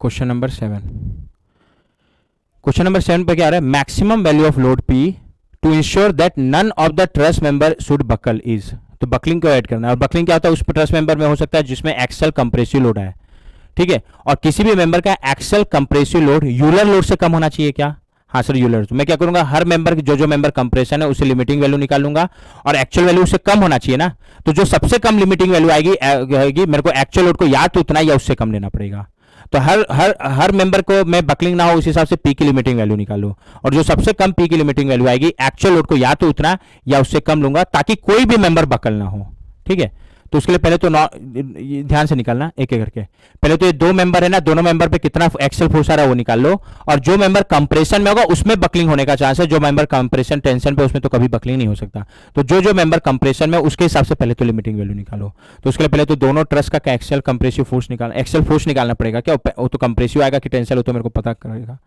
कैलकुलेट करके, तो एक बार के लिए तो मैं क्या कर देता हूं, जैसे ट्रस्ट तुम लोग ईएम में करते हो वैसी, कि जब भी ट्रस्ट में के एक्सल फोर्स निकालते हो तो सारे मेंबर को एक बार के लिए टेंशन में मान लेते हो, जो टेंशन में उसमें प्लस आ जाएगा एक्सल फोर्स, जो कंप्रेशन माइनस, वो भी कर सकते हो, या ऑब्जर्वेशन से पता है कि कौन टेंशन में होगा कंप्रेशन में होगा, तो चाहे तो सारों को कंप्रेशन में मान लो, अगर सच में कंप्रेशन में होगा तो प्लस आ जाएगा, टेंशन में होगा तो माइनस आ जाएगा, बट अभी जो आदत है मैं वही रखता हूँ, ट्रस्ट में तुम लोग सॉल्व करते समय सबको एक बार के लिए टेंशन में मान लेते हो, तो इसके एक्सल फोर्स को P1 मान लेता हूं, इसके एक्सल फोर्स को P2 अभी एज ए टेंसाइल दिखा दूंगा, तो प्लस सच में टेंसाइल होगा तो पॉजिटिव आएगा, कंप्रेसिव होगा तो नेगेटिव, और जो मेंबर कंप्रेशन में वो मेरे लिए इंपॉर्टेंट है बकलिंग के हिसाब से, ठीक है, तो इस जॉइंट को ए बोलूं तो जॉइंट ए का एफबीडी बना दो, क्या होगा जॉइंट ए पे एक तो एक्सटर्नल लोड ऐसे पी लग ही रहा है, हाँ सर ये हो गया, और इस ट्रस मेंबर को यहाँ से तोड़ देता हूँ, इसको यहाँ से तोड़ देता हूँ, ठीक है, तो 1 को यहाँ से तोड़ दिए, और जहाँ से तोड़े वहाँ रेजिस्टेंस लगाओगे, 2 को यहाँ से तोड़ दिया, और ये एंगल क्वेश्चन में दिया है कितना 45, अब दोनों बार को टेंशन पे एक बार के लिए मान रहा हूँ, तो बार 1 के एक्सल टेंसाइल फोर्स को P1 बोल दिया, तो जहां से तोड़े वहां रेजिस्टेंस लगाओगे, और ऐसा एरो लगाओ जो इसको खींचे, तो उसके लिए इधर लगाना पड़ेगा क्या, और अभी इसी एरो के हिसाब से कैलकुलेट करना, प्लस है चाहे माइनस है, फिर जो आएगा जिस साइन के साथ पुट करते जाना, बार 2 का एक्सल टेंसाइल फोर्स को P2 बनाओ, यहाँ ऐसा एरो जो इसको खींचे तो इधर लगाना पड़ेगा क्या, तो ये P2, अब P1 P2 निकालने के लिए इक्विलिब्रियम का इक्वेशन क्या है, net force in x direction 0 होगा, और net force in y direction भी 0, तो एक एक करके सबसे पहले मैं net force in x direction को क्या कर दूंगा 0, तो एक्स डायरेक्शन का सारा फोर्स लोगे, इधर वाले को ऐड करोगे तो इधर वाले को सब्सट्रैक्ट करोगे क्या, हाँ सर, तो एक एक करके P इधर है, इधर और ऑलरेडी एक्स डायरेक्शन में आ रहा है तो एजीटी आ जाएगा, और इधर आ रहा है, इधर वाले को सब्सट्रैक्ट कर रहा हूं तो माइनस P, P2 का हॉरिजॉन्टल एंगल 45 है तो एक्स कंपोनेंट cos 45 होगा, और इधर आएगा और इधर वाले को सब्सट्रैक्ट कर रहा हूं, तो इसका एक्स कंपोनेंट क्या आएगा -P2 cos 45, P1 Y direction में आ रहा है तो उसका एक्स कंपोनेंट 0 होगा, तो उसको लिखने की जरूरत नहीं है, ये आ जाएगा, तो ये इक्वल टू 0, यहाँ से P2 निकल जाएगा। अभी जो आ रहा है जिस साइन के साथ रहने देना, तो P2 cos 45 cos 45 वन अपर, यहाँ से P2 निकालोगे तो I think minus P root two आएगा। कैलकुलेशन चेक कर लेना, माइनस पी रूट टू आएगा। क्लियर। और माइनस ये बता रहा है कि जो एरो तुम लोग मान के चलो, एक्चुअल एरो उसका अपोजिट होगा। जैसे मैं 2 को किस में मान के चला हूं, कंप्रेशन में। एक्चुअल में 2 को किस में मान के चला हूं, कंप्रेशन में। तो 2 कंप्रेशन में की बजाय किस में होगा, सॉरी 2 को किस में मान के चला, सॉरी टेंशन में। तो एक्चुअल में 2 किस में होगा, कंप्रेशन में। 2 को टेंशन मान के चले हो तो एक्चुअल में 2 कंप्रेशन में। बट अभी जो आ रहा है जिस साइन के साथ आ रहा है रहने दो, क्योंकि अभी P1 निकालना बचा है। तो अब मैं क्या करूंगा, अब net force in y direction का इक्वेशन लिखना बचा है, उसमें अभी इसी एरो के हिसाब से वैल्यू का इक्वेशन लिखो और बाद में वैल्यू पुट करो, और P2 की वैल्यू जो आई है जिस साइन के साथ उस साइन के साथ पुट कर देना, क्योंकि अभी इस एरो के हिसाब से कैलकुलेशन लिख रहे हो। तो अब मेरा क्या अच्छा है, net force in y direction 0 होगा। तो वाई डायरेक्शन का सारा फोर्स को ऊपर वाले को अभी ऐड करूंगा, नीचे वाले को सब्सट्रैक्ट करूंगा। तो P2 ऑलरेडी ऊपर, सॉरी P1 वाई डायरेक्शन में आ रहा है और ऑलरेडी ऊपर आ रहा है, तो एज आ जाएगा, और ऊपर आ रहा है तो ऐड कर दिया। P एक्स डायरेक्शन में आ रहा है तो उसका वाई कंपोनेंट 0 होगा क्या, हाँ सर। अगला P2 का हॉरिजॉन्टल एंगल 45, तो वाई कंपोनेंट साइन 45 नीचे आएगा, और नीचे वाले को सब्सट्रैक्ट कराऊं तो ये माइनस P2 साइन 45। तो net force in y direction 0। और अभी इस एरो के हिसाब से कैलकुलेशन किया तो P2 की वैल्यू जो आई जिस साइन के साथ आई पुट कर दो, तो P2 की वैल्यू कितनी है, माइनस P रूट टू। यहाँ से P1 निकल जाएगा, क्या आएगा P1, ये minus minus plus P root two sine 45 one upon root two cut जाएगा, प्लस P इक्वल टू 0। तो यहाँ से P1 क्या आ रहा है, माइनस P। ये भी नेगेटिव आया, इसका मतलब 1 को भी मैं टेंशन पे लेके चला हूं तो 1 भी कंप्रेशन में। और दोनों मेंबर कंप्रेशन में, मतलब दोनों में बकलिंग होने का चांस है, तो दोनों के में बकलिंग को अवॉइड करना है। Clear point. तो अगर मैं एक एक करके करूं, मेंबर 1 पे अगर मेरे को बकलिंग नहीं चाहिए तो मेंबर 1 पहले तो किसमें है, कंप्रेशन में। और मेंबर 1 का एक्सल कंप्रेस, अब तो सही एरो ले लिया तो बस वैल्यू बताओ। मेंबर 1 का एक्सल कंप्रेसिव फोर्स की वैल्यू कितनी है, P है क्या, P1 माइनस P आया, माइनस वो बता रहा है कि वो कंप्रेशन में, तो ले लिया कंप्रेशन में, तो इसका एक्सल कंप्रेसिव फोर्स कितना है, P। ठीक है ठीक है। अगला मेंबर 1 का लेंथ कितना है, ध्यान देना, L और फ्लेक्सर रिजिडिटी EI है, ये दो चीज इंपॉर्टेंट है ना, लेंथ L है और फ्लेक्सर रिजिडिटी EI। और जब भी ट्रस का क्वेश्चन आ रहा है ना, तो हम लोग उसको पिन पिन कनेक्शन मान के चलेंगे, और कॉलम में पता होगा पिन पिन कनेक्शन में इफेक्टिव लेंथ लेंथ का ही बराबर होता है, तो यहाँ इफेक्टिव लेंथ L के ही बराबर होगा। तो मेरा जो एक्चुअल लोड है इसमें वो यूलर लोड के बराबर, यानी एक्चुअल एक्सल कंप्रेसिव लोड कितना आ रहा है, P। और मैं चाह रहा हूं टू अवॉइड नो बकलिंग हो, कोई भी बकलिंग ना हो, तो ये एक्सल कंप्रेसिव फोर्स की वैल्यू जो P के बराबर अलग बात है, लेस देन होना चाहिए यूलर लोड। और यूलर लोड क्या होता है, पाई square EI upon L square, जहां EI फ्लेक्सर रिजिडिटी जो EI ही दिया है, L इसका इफेक्टिव लेंथ है, और इफेक्टिव लेंथ के ही बराबर होगा, पिन पिन कनेक्शन मान के चलो, जो L है तो L के बराबर, तो L स्क्वायर। तो अगर मैं चाह रहा हूं कि मेंबर इस मेंबर पे बकलिंग ना हो, तो एक्चुअल P की वैल्यू या तो इतना या इससे कम होना चाहिए, तो ये लिमिटिंग वैल्यू हो गया, बट इससे ज्यादा नहीं होना चाहिए। बट अभी तो बस ये इंश्योर कर रहा है 1 पे बकलिंग नहीं हो रहा, बट मेरे को तो 1 पे भी नहीं चाहिए और 2 पे भी नहीं चाहिए, तो दोनों में इंश्योर करना है ना। अगला 2 पे बकलिंग ना हो, तो 2 का एक्सल 2 भी कंप्रेशन में, टेंशन में होता तो बकलिंग कभी नहीं होता, बट 2 भी कंप्रेशन में है, जिसका मैग्नीट्यूड P रूट 2 और कंप्रेशन तो मैं भूल ही दिया। ठीक है, तो अगर 2 पे भी बकलिंग नहीं चाहिए तो 2 का axial compressive force Euler load के बराबर या उससे कम होना चाहिए। तो पहले तो 2 का एक्सल कंप्रेसिव फोर्स कितना आया, P रूट 2, ध्यान से देखना। मेंबर 2 का लेंथ L है और फ्लेक्सर रिजिडिटी EI है, तो पहले तो 2 का एक्सल कंप्रेसिव फोर्स जो कितना है, P रूट 2, ये लेस देन होना चाहिए यूलर लोड। और यूलर लोड क्या होगा, पाई स्क्वायर EI, और 2 का EI ही है अपॉन L स्क्वायर, और L लेंथ के बराबर होगा, 2 का भी लेंथ L दिया है तो L स्क्वायर। तो यहाँ से क्या आ रहा है, P must be less than equal to pi square EI upon root 2 L square. तो ये इंश्योर कर रहा है कि 2 पे बकलिंग नहीं होगा।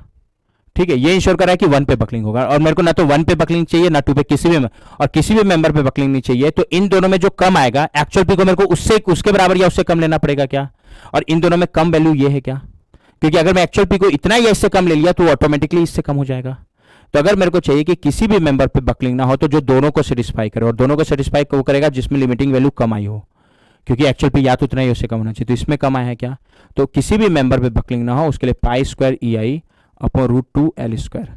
एक्चुअल P या तो इतना ही इससे कम होना चाहिए, अगर एक्चुअल P इतना ही इससे कम है तो किसी मेंबर में बकलिंग नहीं होगा, इससे ज्यादा हो गया तो कम से कम एक मेंबर में बकलिंग हो जाएगा, और किसी एक मेंबर में बकलिंग हो गया मतलब सिस्टम फेल हो गया। तो बकलिंग ना हो उसके लिए एक्चुअल P या तो इतना या इससे कम होना चाहिए, तो लिमिटिंग वैल्यू कितना हो गया, pi square EI upon root 2 L square. P का pi square EI upon root 2 L square कौन सा ऑप्शन से मैच कर रहा है सर, ऑप्शन बी। ये क्वेश्चन नंबर 7 था, ये भी अच्छा क्वेश्चन है। ठीक है, अब नेक्स्ट क्वेश्चन में मूव करते हैं। नेक्स्ट क्वेश्चन क्या है, क्वेश्चन नंबर 8।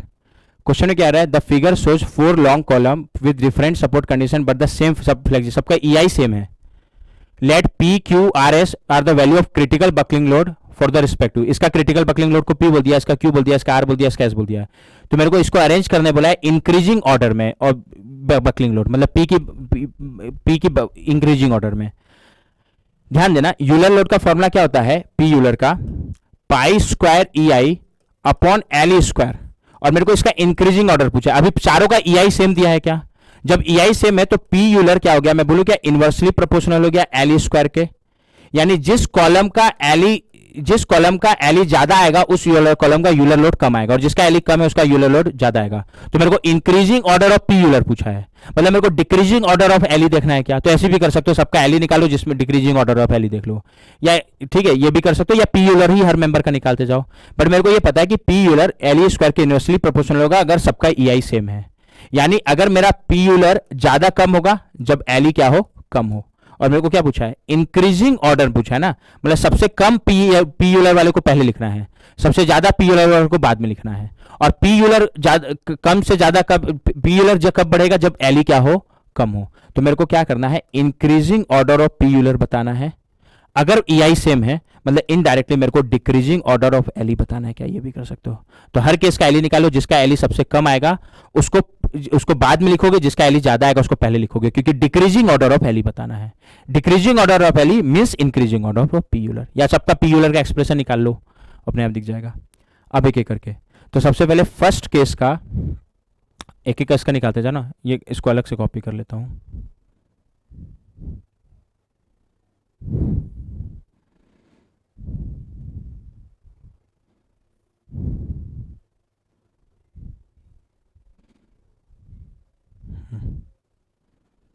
ये P था, ये Q, ये R और ये S, एक एक करके। फर्स्ट केस का एली क्या होगा, कभी भी इस तरीके से बीच में लेटरल सपोर्ट होना, तो मैं एली निकालने का तरीका बताऊं, क्या बताऊं, इतने पोर्शन का एली निकालो, इतने पोर्शन का एली निकालो, इतने पोर्शन का एली, और तीनों पोर्शन के एली में जो सबसे ज्यादा एली आएगा वो ओवरऑल एली हो जाएगा।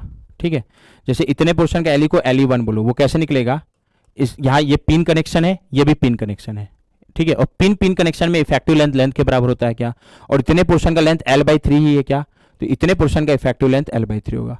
ये भी पिन कनेक्शन, तो इतने पोर्शन का भी इफेक्टिव लेंथ L/3, ये भी पिन कनेक्शन, तो इतने पोर्शन का भी इफेक्टिव लेंथ L/3, और तीनों में जो सबसे ज्यादा है वो इसको केस 1 का एली हो गया। केस 1 का एली को एली पी बोल दे रहा हूँ क्योंकि इसके यूलर लोड को पी बोला हूँ, और केस 1 का एली कितना आ रहा है, L/3। ठीक है, ये हो गया। ठीक है, अब एली निकल गया तो चाहो तो पी यूलर का एक्सप्रेशन निकालो, बट एक बार एली ही रहने दो। सेकेंड केस में ये फिक्स है और ये पिन है। फिक्स रोलर और हिंज दोनों सपोर्ट को पिन कनेक्शन जैसा ट्रीट करते हैं, और फिक्स पिन कनेक्शन में जो इफेक्टिव लेंथ है वो लेंथ डिवाइड बाय √2 होता है। ये तो पूरा एक सिंगल कॉलम में, तो इसका इफेक्टिव लेंथ, इसको एल क्यू बोल देता हूँ, क्या होगा, लेंथ एल है डिवाइड बाय √2। हाँ सर, इसका इफेक्टिव लेंथ, इसको एल ई आर बोल देता हूँ। ये क्या होगा, ये फिक्स और ये भी फिक्स कनेक्शन में इफेक्टिव लेंथ लेंथ बाय 2 के बराबर होता है, और इसका लेंथ एल, तो इसका इफेक्टिव लेंथ क्या होगा, L/2। अगला इसमें अगेन बीच में लेटरल सपोर्ट आ रहा है, तो इतने पोर्शन का एली और इतने पोर्शन का एली, दोनों में जो ज्यादा आएगा वो इसका एली हो जाएगा। इतने पोर्शन का एली को एली 1 बोल दो, तो ये कितना आएगा, ये फिक्स है और ये पिन, तो फिक्स पिन कनेक्शन में इफेक्टिव लेंथ बाय √2 के बराबर होता है क्या, और इसका लेंथ L/2 है, और L/2 का बाय √2 करोगे तो ये L/2 आएगा। सीधा इसको पॉइंट पे भी निकाल सकते हो। इतने पोर्शन का ये फिक्स और ये पिन, और फिक्स पिन में लेंथ बाय √2 होता है, और उसका लेंथ L/2 है इतने पोर्शन का, तो L/2 और उसका बाय √2 L/2, और दोनों में जो ज्यादा आएगा तो दोनों ही बराबर आ गया। तो इसका इफेक्टिव लेंथ, इसको LES बोल दो, तो दोनों ही बराबर आ गया, तो कोई भी ले लो L/2 अब कौन सा ज्यादा कौन सा कम है ऐसे देखने में कंफ्यूजन हो रहा है ना, तो सबको पॉइंट पे लिख दो। तो जैसे 1/3 ये क्या हो जाएगा, 0.333 L। ये क्या होगा, 1/√2, 1/√2, इट इज कमिंग 0.707 L। ये L/2 यानी 0.5 L, और ये क्या आएगा, L/2√2, तो 1/2 divide by √2, it is coming 0.3535 L। और मेरे को increasing order of Euler load बताना है, मतलब decreasing order of L E. Decreasing order L E मतलब जो सबसे ज्यादा एली उसको पहले लिखना है और सबसे कम वाले एली को बाद में लिखना है। तो सबसे ज्यादा से कम की तरफ जाते जाओ, तो सबसे ज्यादा एली किसका है सर, 0.33, 0.7, ये ज्यादा है 0.5। सबसे ज्यादा एली ये है क्या, सेकंड केस का क्यू का।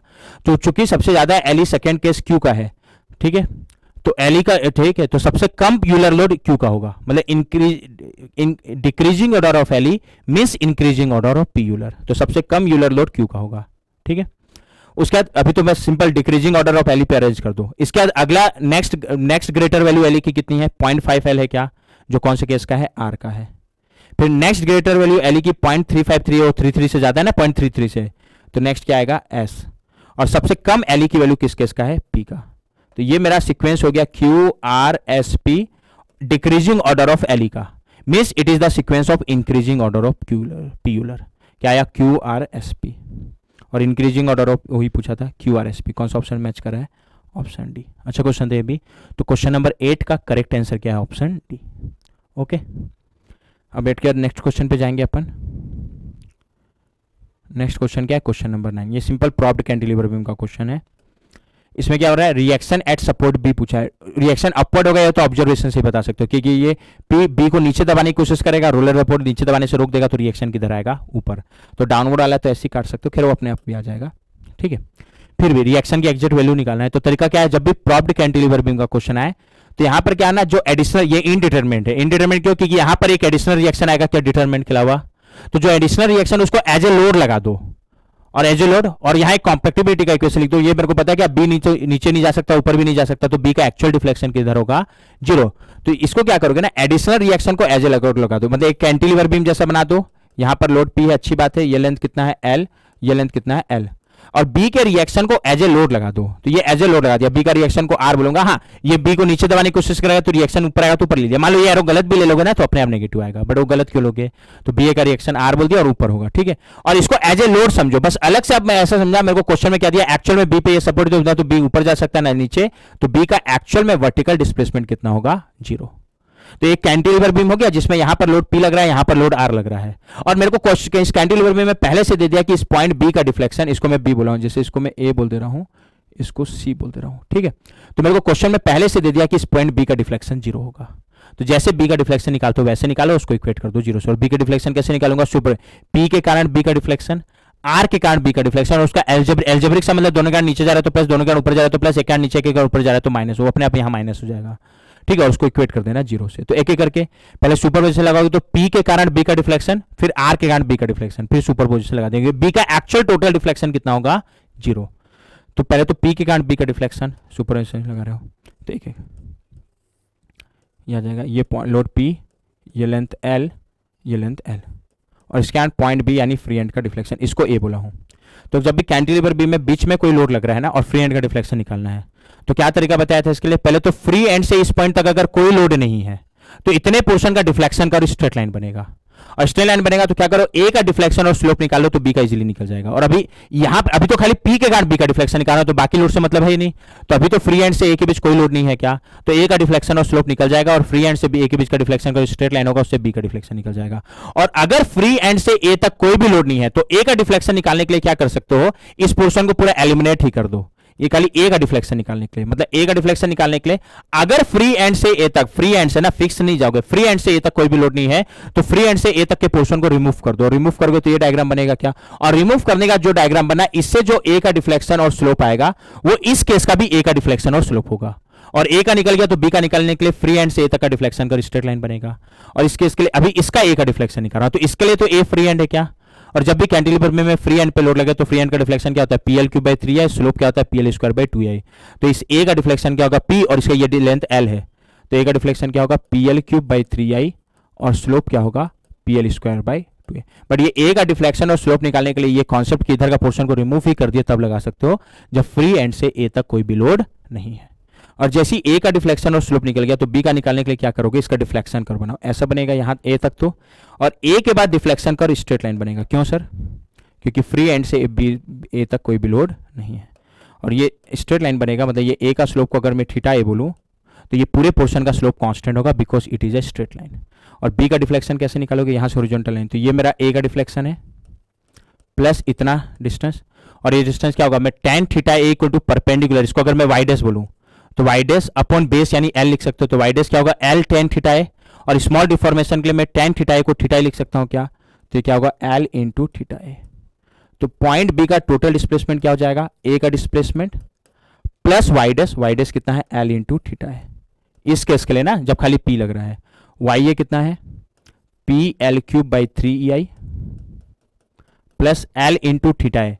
थीटा कितना है, P L square by 2 into L करोगे तो ये पी एल क्यूब अपॉन 2 होगा क्या, इसको सिंप्लीफाई कर दो, इसको मैं क्या लिख सकता हूँ 2/6, इसको 3/6, तो ये क्या आएगा 5/6। कैलकुलेशन चेक कर लेना, PL³ अपॉन ये। तो जब केवल लोड P के कारण ये फ्री एंड यानी B का डिस्प्लेसमेंट आ गया और वो किधर बेंड हो रहा है, डायरेक्शन भी इंपॉर्टेंट है, डाउनवर्ड। ठीक है, तो P के कारण B का डिफ्लेक्शन आ गया 5/6 PL³ अपॉन EI डाउनवर्ड। वैसे जब केवल R लगेगा तो B का डिफ्लेक्शन, तो जब केवल R लगेगा तो B का डिफ्लेक्शन ये है। और टोटल लेंथ पूरे बीम का 12 दिया, क्या ध्यान देना। और यहाँ R लग रहा है, वो तो सीधा ही फ्री एंड पे लग रहा है, और कैंटिलीवर में फ्री एंड पे ही लोड लगता है, तो फ्री एंड का डिफ्लेक्शन PL³/3I होता है। तो B का डिफ्लेक्शन R के कारण क्या होगा, फ्री एंड पे ही लोड लग रहा है जो R है, और इसका लेंथ 12 है क्या, तो 12 का क्यूब हो जाएगा क्या, तो 12 का क्यूब डिवाइड बाई 3I। कितना आएगा ये, 2 2 जा 4 2 जा 8, 8/3 RL³ अपॉन EI। बट ये इसके अंत ये किधर बेंड होगा, अपवर्ड, ऊपर की तरफ, क्योंकि ये ऐसा बेंड होगा। ठीक है, अब मेरे को कहता है B का टोटल डिफ्लेक्शन, तो इसके अंत नीचे आ रहा है, इसके अंत ऊपर आ रहा है, तो अलजेब्रिक सम में इसको सब्सट्रैक्ट ही करना पड़ेगा। तो मान लो मैं नीचे वाले को ऐड करूं, ऊपर वाले को सब्सट्रैक्ट करूं, तो पॉइंट B का टोटल डिस्प्लेसमेंट क्या हो जाएगा, जो जीरो होगा वो मेरे को पहले से पता हो, बात की चीजें, बट पॉइंट B का टोटल डिस्प्लेसमेंट क्या होगा, केवल P के एंड B का, मैं नीचे वाले को ऐड प्लस लूंगा और ऊपर वाले को माइनस ले रहा हूं। तो P के एंड B का डिफ्लेक्शन कितना आया है, 5/6। कैलकुलेशन चेक कर लेना, PL³ अपॉन EI नीचे की तरफ, और नीचे वाले को क्या कर रहा हूं, प्लस। अगला प्लस, ये प्लस बता रहा है एल्जेब्रिक सम की, इसके कारण B का डिफ्लेक्शन प्लस इसके कारण B का डिफ्लेक्शन, B का टोटल डिफ्लेक्शन। अगर एल्जेब्रिक सम मतलब नीचे वाले को प्लस ऊपर वाले को माइनस, तो इसके कारण B का डिफ्लेक्शन क्या आया है सर, 8/3। एक बार चेक कर लेता हूं, 8/3 RL³ अपॉन EI, बट ऊपर आया और ऊपर वाले को माइनस ले रहा हूं, ये माइनस मत भूल देना। तो ये B का टोटल डिस्प्लेसमेंट, जो मेरे को पता है कितना होगा पहले से 0, तो इसको 0 कर दोगे तो यहां से R निकल जाएगा, कितना आएगा, L³ अपॉन EI, तो कॉमन निपट जाएगा, तो ये क्या बचेगा 5/6 P, L³ upon EI common उधर जाके 0 हो जाएगा, माइनस 8R/3 इक्वल टू 0। तो यहां से R कितना आएगा, 8R/3, 3 1 जा 3, 3 2 जा 6 बचेगा ना, और 5P/16 आएगा। कैलकुलेशन चेक कर लेना, 8R/3 आ जाएगा, 3 2 जा 6, 5P/16, हाँ R की वैल्यू क्या आएगी 5P/16, और प्लस आ रहा मतलब जो R का एरो लेके चलो सही हो तो अपवर्ड होता है, पहले ही से पता था। तो रिएक्शन इस रूलर सपोर्ट में कितना आ गया 5P/16 upward, 5P/16 upward. Downward वाले तो पहले ही खारिज कर दिया था, कौन सा ऑप्शन मैच कर रहा है, ए। तो इसका करेक्ट आंसर क्या हो गया, ए। किसी को भी कंफ्यूजन, तो कौन सा क्वेश्चन था, क्वेश्चन नंबर 9। ठीक है, एक और क्वेश्चन बचा है, लास्ट क्वेश्चन नंबर 10। ध्यान देना, इस क्वेश्चन में क्या हो रहा है, when a ball of weight W rests on a spring of constant K, it produces a static deflection of 3 centimetre. Rest बोल के ऐसे बोला है ना, मतलब ग्रेजुअली, अगर W ग्रेजुअली लगाते तो जितना डिफ्लेक्शन आता। अब क्या रहा है, अगर उसी वेट को H हाइट से जिसकी वैल्यू दिया है 30 सेंटीमीटर से ड्रॉप कर रहे हैं तो कितना डिफ्लेक्शन होगा, यानी अगेन वो इंपैक्ट लोड का क्वेश्चन हो गया क्या। तो अब मेरे को क्वेश्चन में क्या है कि ध्यान देना, सबसे पहले तो अगर ये स्प्रिंग ऑफ स्टिफनेस K पे W ग्रेजुअली लगता है, W ग्रेजुअली, तब जो डिफ्लेक्शन आता वो दिया हुआ है क्या, W अगर ग्रेजुअली लगता, ये ग्रेजुअली है, तब जो डिफ्लेक्शन आता है वो दिया हुआ है क्या, कितना दिया है उसको 3 सेंटीमीटर। अब उसी W को अगर एज ए इंपैक्ट लोड लगा रहे हैं तो कितना आएगा। अच्छा, जब भी इंपैक्ट लोड लग रहा है तो एक्चुअल डेल्टा निकालने का तरीका क्या है, delta static into impact factor, जहां डेल्टा स्टैटिक क्या होता है कि वही लोड को अगर ग्रेजुअली लगाते तो जो डिफ्लेक्शन आएगा, और स्प्रिंग में कभी भी ग्रेजुअली अप्लाइड लोड फोर्स लगाओगे एफ ना, तो उसका डिफ्लेक्शन होता है स्प्रिंग का फोर्स अपॉन स्टिफनेस, बट वो करके दे दिया 3 सेंटीमीटर। वो नहीं दिया होता तो मेरे को क्वेश्चन में W की वैल्यू दिया होता, स्प्रिंग का स्टिफनेस K दिया होता, तब ग्रेजुअली उसी W को ग्रेजुअली लगाते तो जो डिफ्लेक्शन होता है W/K होता। क्या वो एक्चुअल डिफ्लेक्शन नहीं, वो जब ग्रेजुअली लगाते, जो मेरे को कैलकुलेट करके दिया हुआ है 3 सेंटीमीटर, और W ग्रेजुअली लगाने पे जो डिफ्लेक्शन आएगा उसको मैं डेल्टा स्टैटिक बोल दूंगा, जो क्वेश्चन में कितना दिया है 3 सेंटीमीटर। अब एक्चुअल में तो W as a height H से गिर के लग रहा है, तो इस केस का एक्चुअल डेल्टा जब इंपैक्ट लोड लग रहा है वो कैसे निकालेंगे, delta static into impact factor, जहां डेल्टा स्टैटिक क्या है, जब वही W ग्रेजुअली लगता तो जो डिफ्लेक्शन आएगा, जो दिए रखा है 3 सेंटीमीटर, तो इसको निकालने के लिए बस इंपैक्ट फैक्टर निकालना पड़ेगा। और इंपैक्ट फैक्टर ये भी बता चुका हूं क्या, इंपैक्ट फैक्टर अगर एज ए इंपैक्ट लोड लग रहा है, यानी एनर्जी एक एनर्जी के साथ लोड लग रहा है, तो हमेशा 2 से ज्यादा आएगा, और 2 से ज्यादा आएगा तो डेल्टा जो भी आएगा 6 से भी ज्यादा आएगा, क्योंकि डेल्टा 6 से भी ज्यादा होगा, क्योंकि डेल्टा स्टैटिक 3 है तो उसका डबल 6, और ये इंपैक्ट फैक्टर 2 से ज्यादा होगा तो ये 6 से ज्यादा होगा, और 6 से ज्यादा मतलब ये ऑप्शन ए तो पहले नहीं हो सकता, बट बी सी डी तीनों 6 से ज्यादा दिया है, तो कौन सा करेक्ट है उसके लिए कैलकुलेशन तो करना ही पड़ेगा। तो डेल्टा स्टैटिक 3 सेंटीमीटर दिया है, अब इसी W को एज ए इंपैक्ट लोड लगाएंगे तो कितना डेल्टा आएगा, उसके लिए पहले क्या निकालना पड़ेगा, इंपैक्ट फैक्टर, और इंपैक्ट फैक्टर निकालने का फॉर्मूला है 1 + √1 + 2H अपॉन डेल्टा स्टैटिक।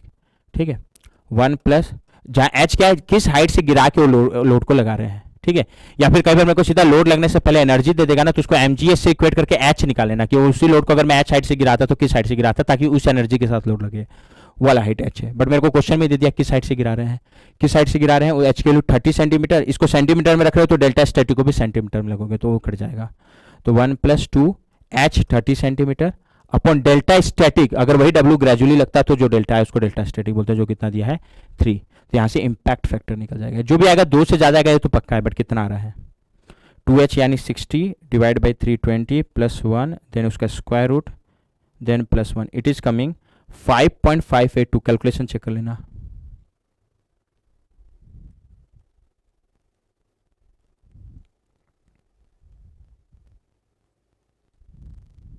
हम्म 5.582 इम्पैक्ट, और जैसे इम्पैक्ट फैक्टर आ गया क्या निकल जाएगा, actual delta, delta static 3 centimetre into impact factor 5.582, कितना है ये इंटू 3, इट इज़ कमिंग 16.75, और ये सेंटीमीटर में रखे हो तो ये भी किस में आएगा, सेंटीमीटर। तो अगर इस एच हाइट से गिराते हुए ये लोड को लगाओगे तो कितना एक्चुअल डिफ्लेक्शन आ रहा है, 16.75 सेंटीमीटर। कौन सा ऑप्शन, ऑप्शन सी, ठीक है। तो बहुत ही अच्छे क्वेश्चन आज हम लोग डिस्कस किए हैं, 10 क्वेश्चन क्लियर पॉइंट। इसको अच्छे से एनालाइज करना, जो भी गलती है उसको एनालाइज करना, जहां कॉन्सेप्ट का गलती उसको वापस पढ़ना, अगर कोई सिली मिस्टेक की हो तो उसको एक जगह नोट करना, ठीक है। चलो फिर ऑल द बेस्ट, ओके।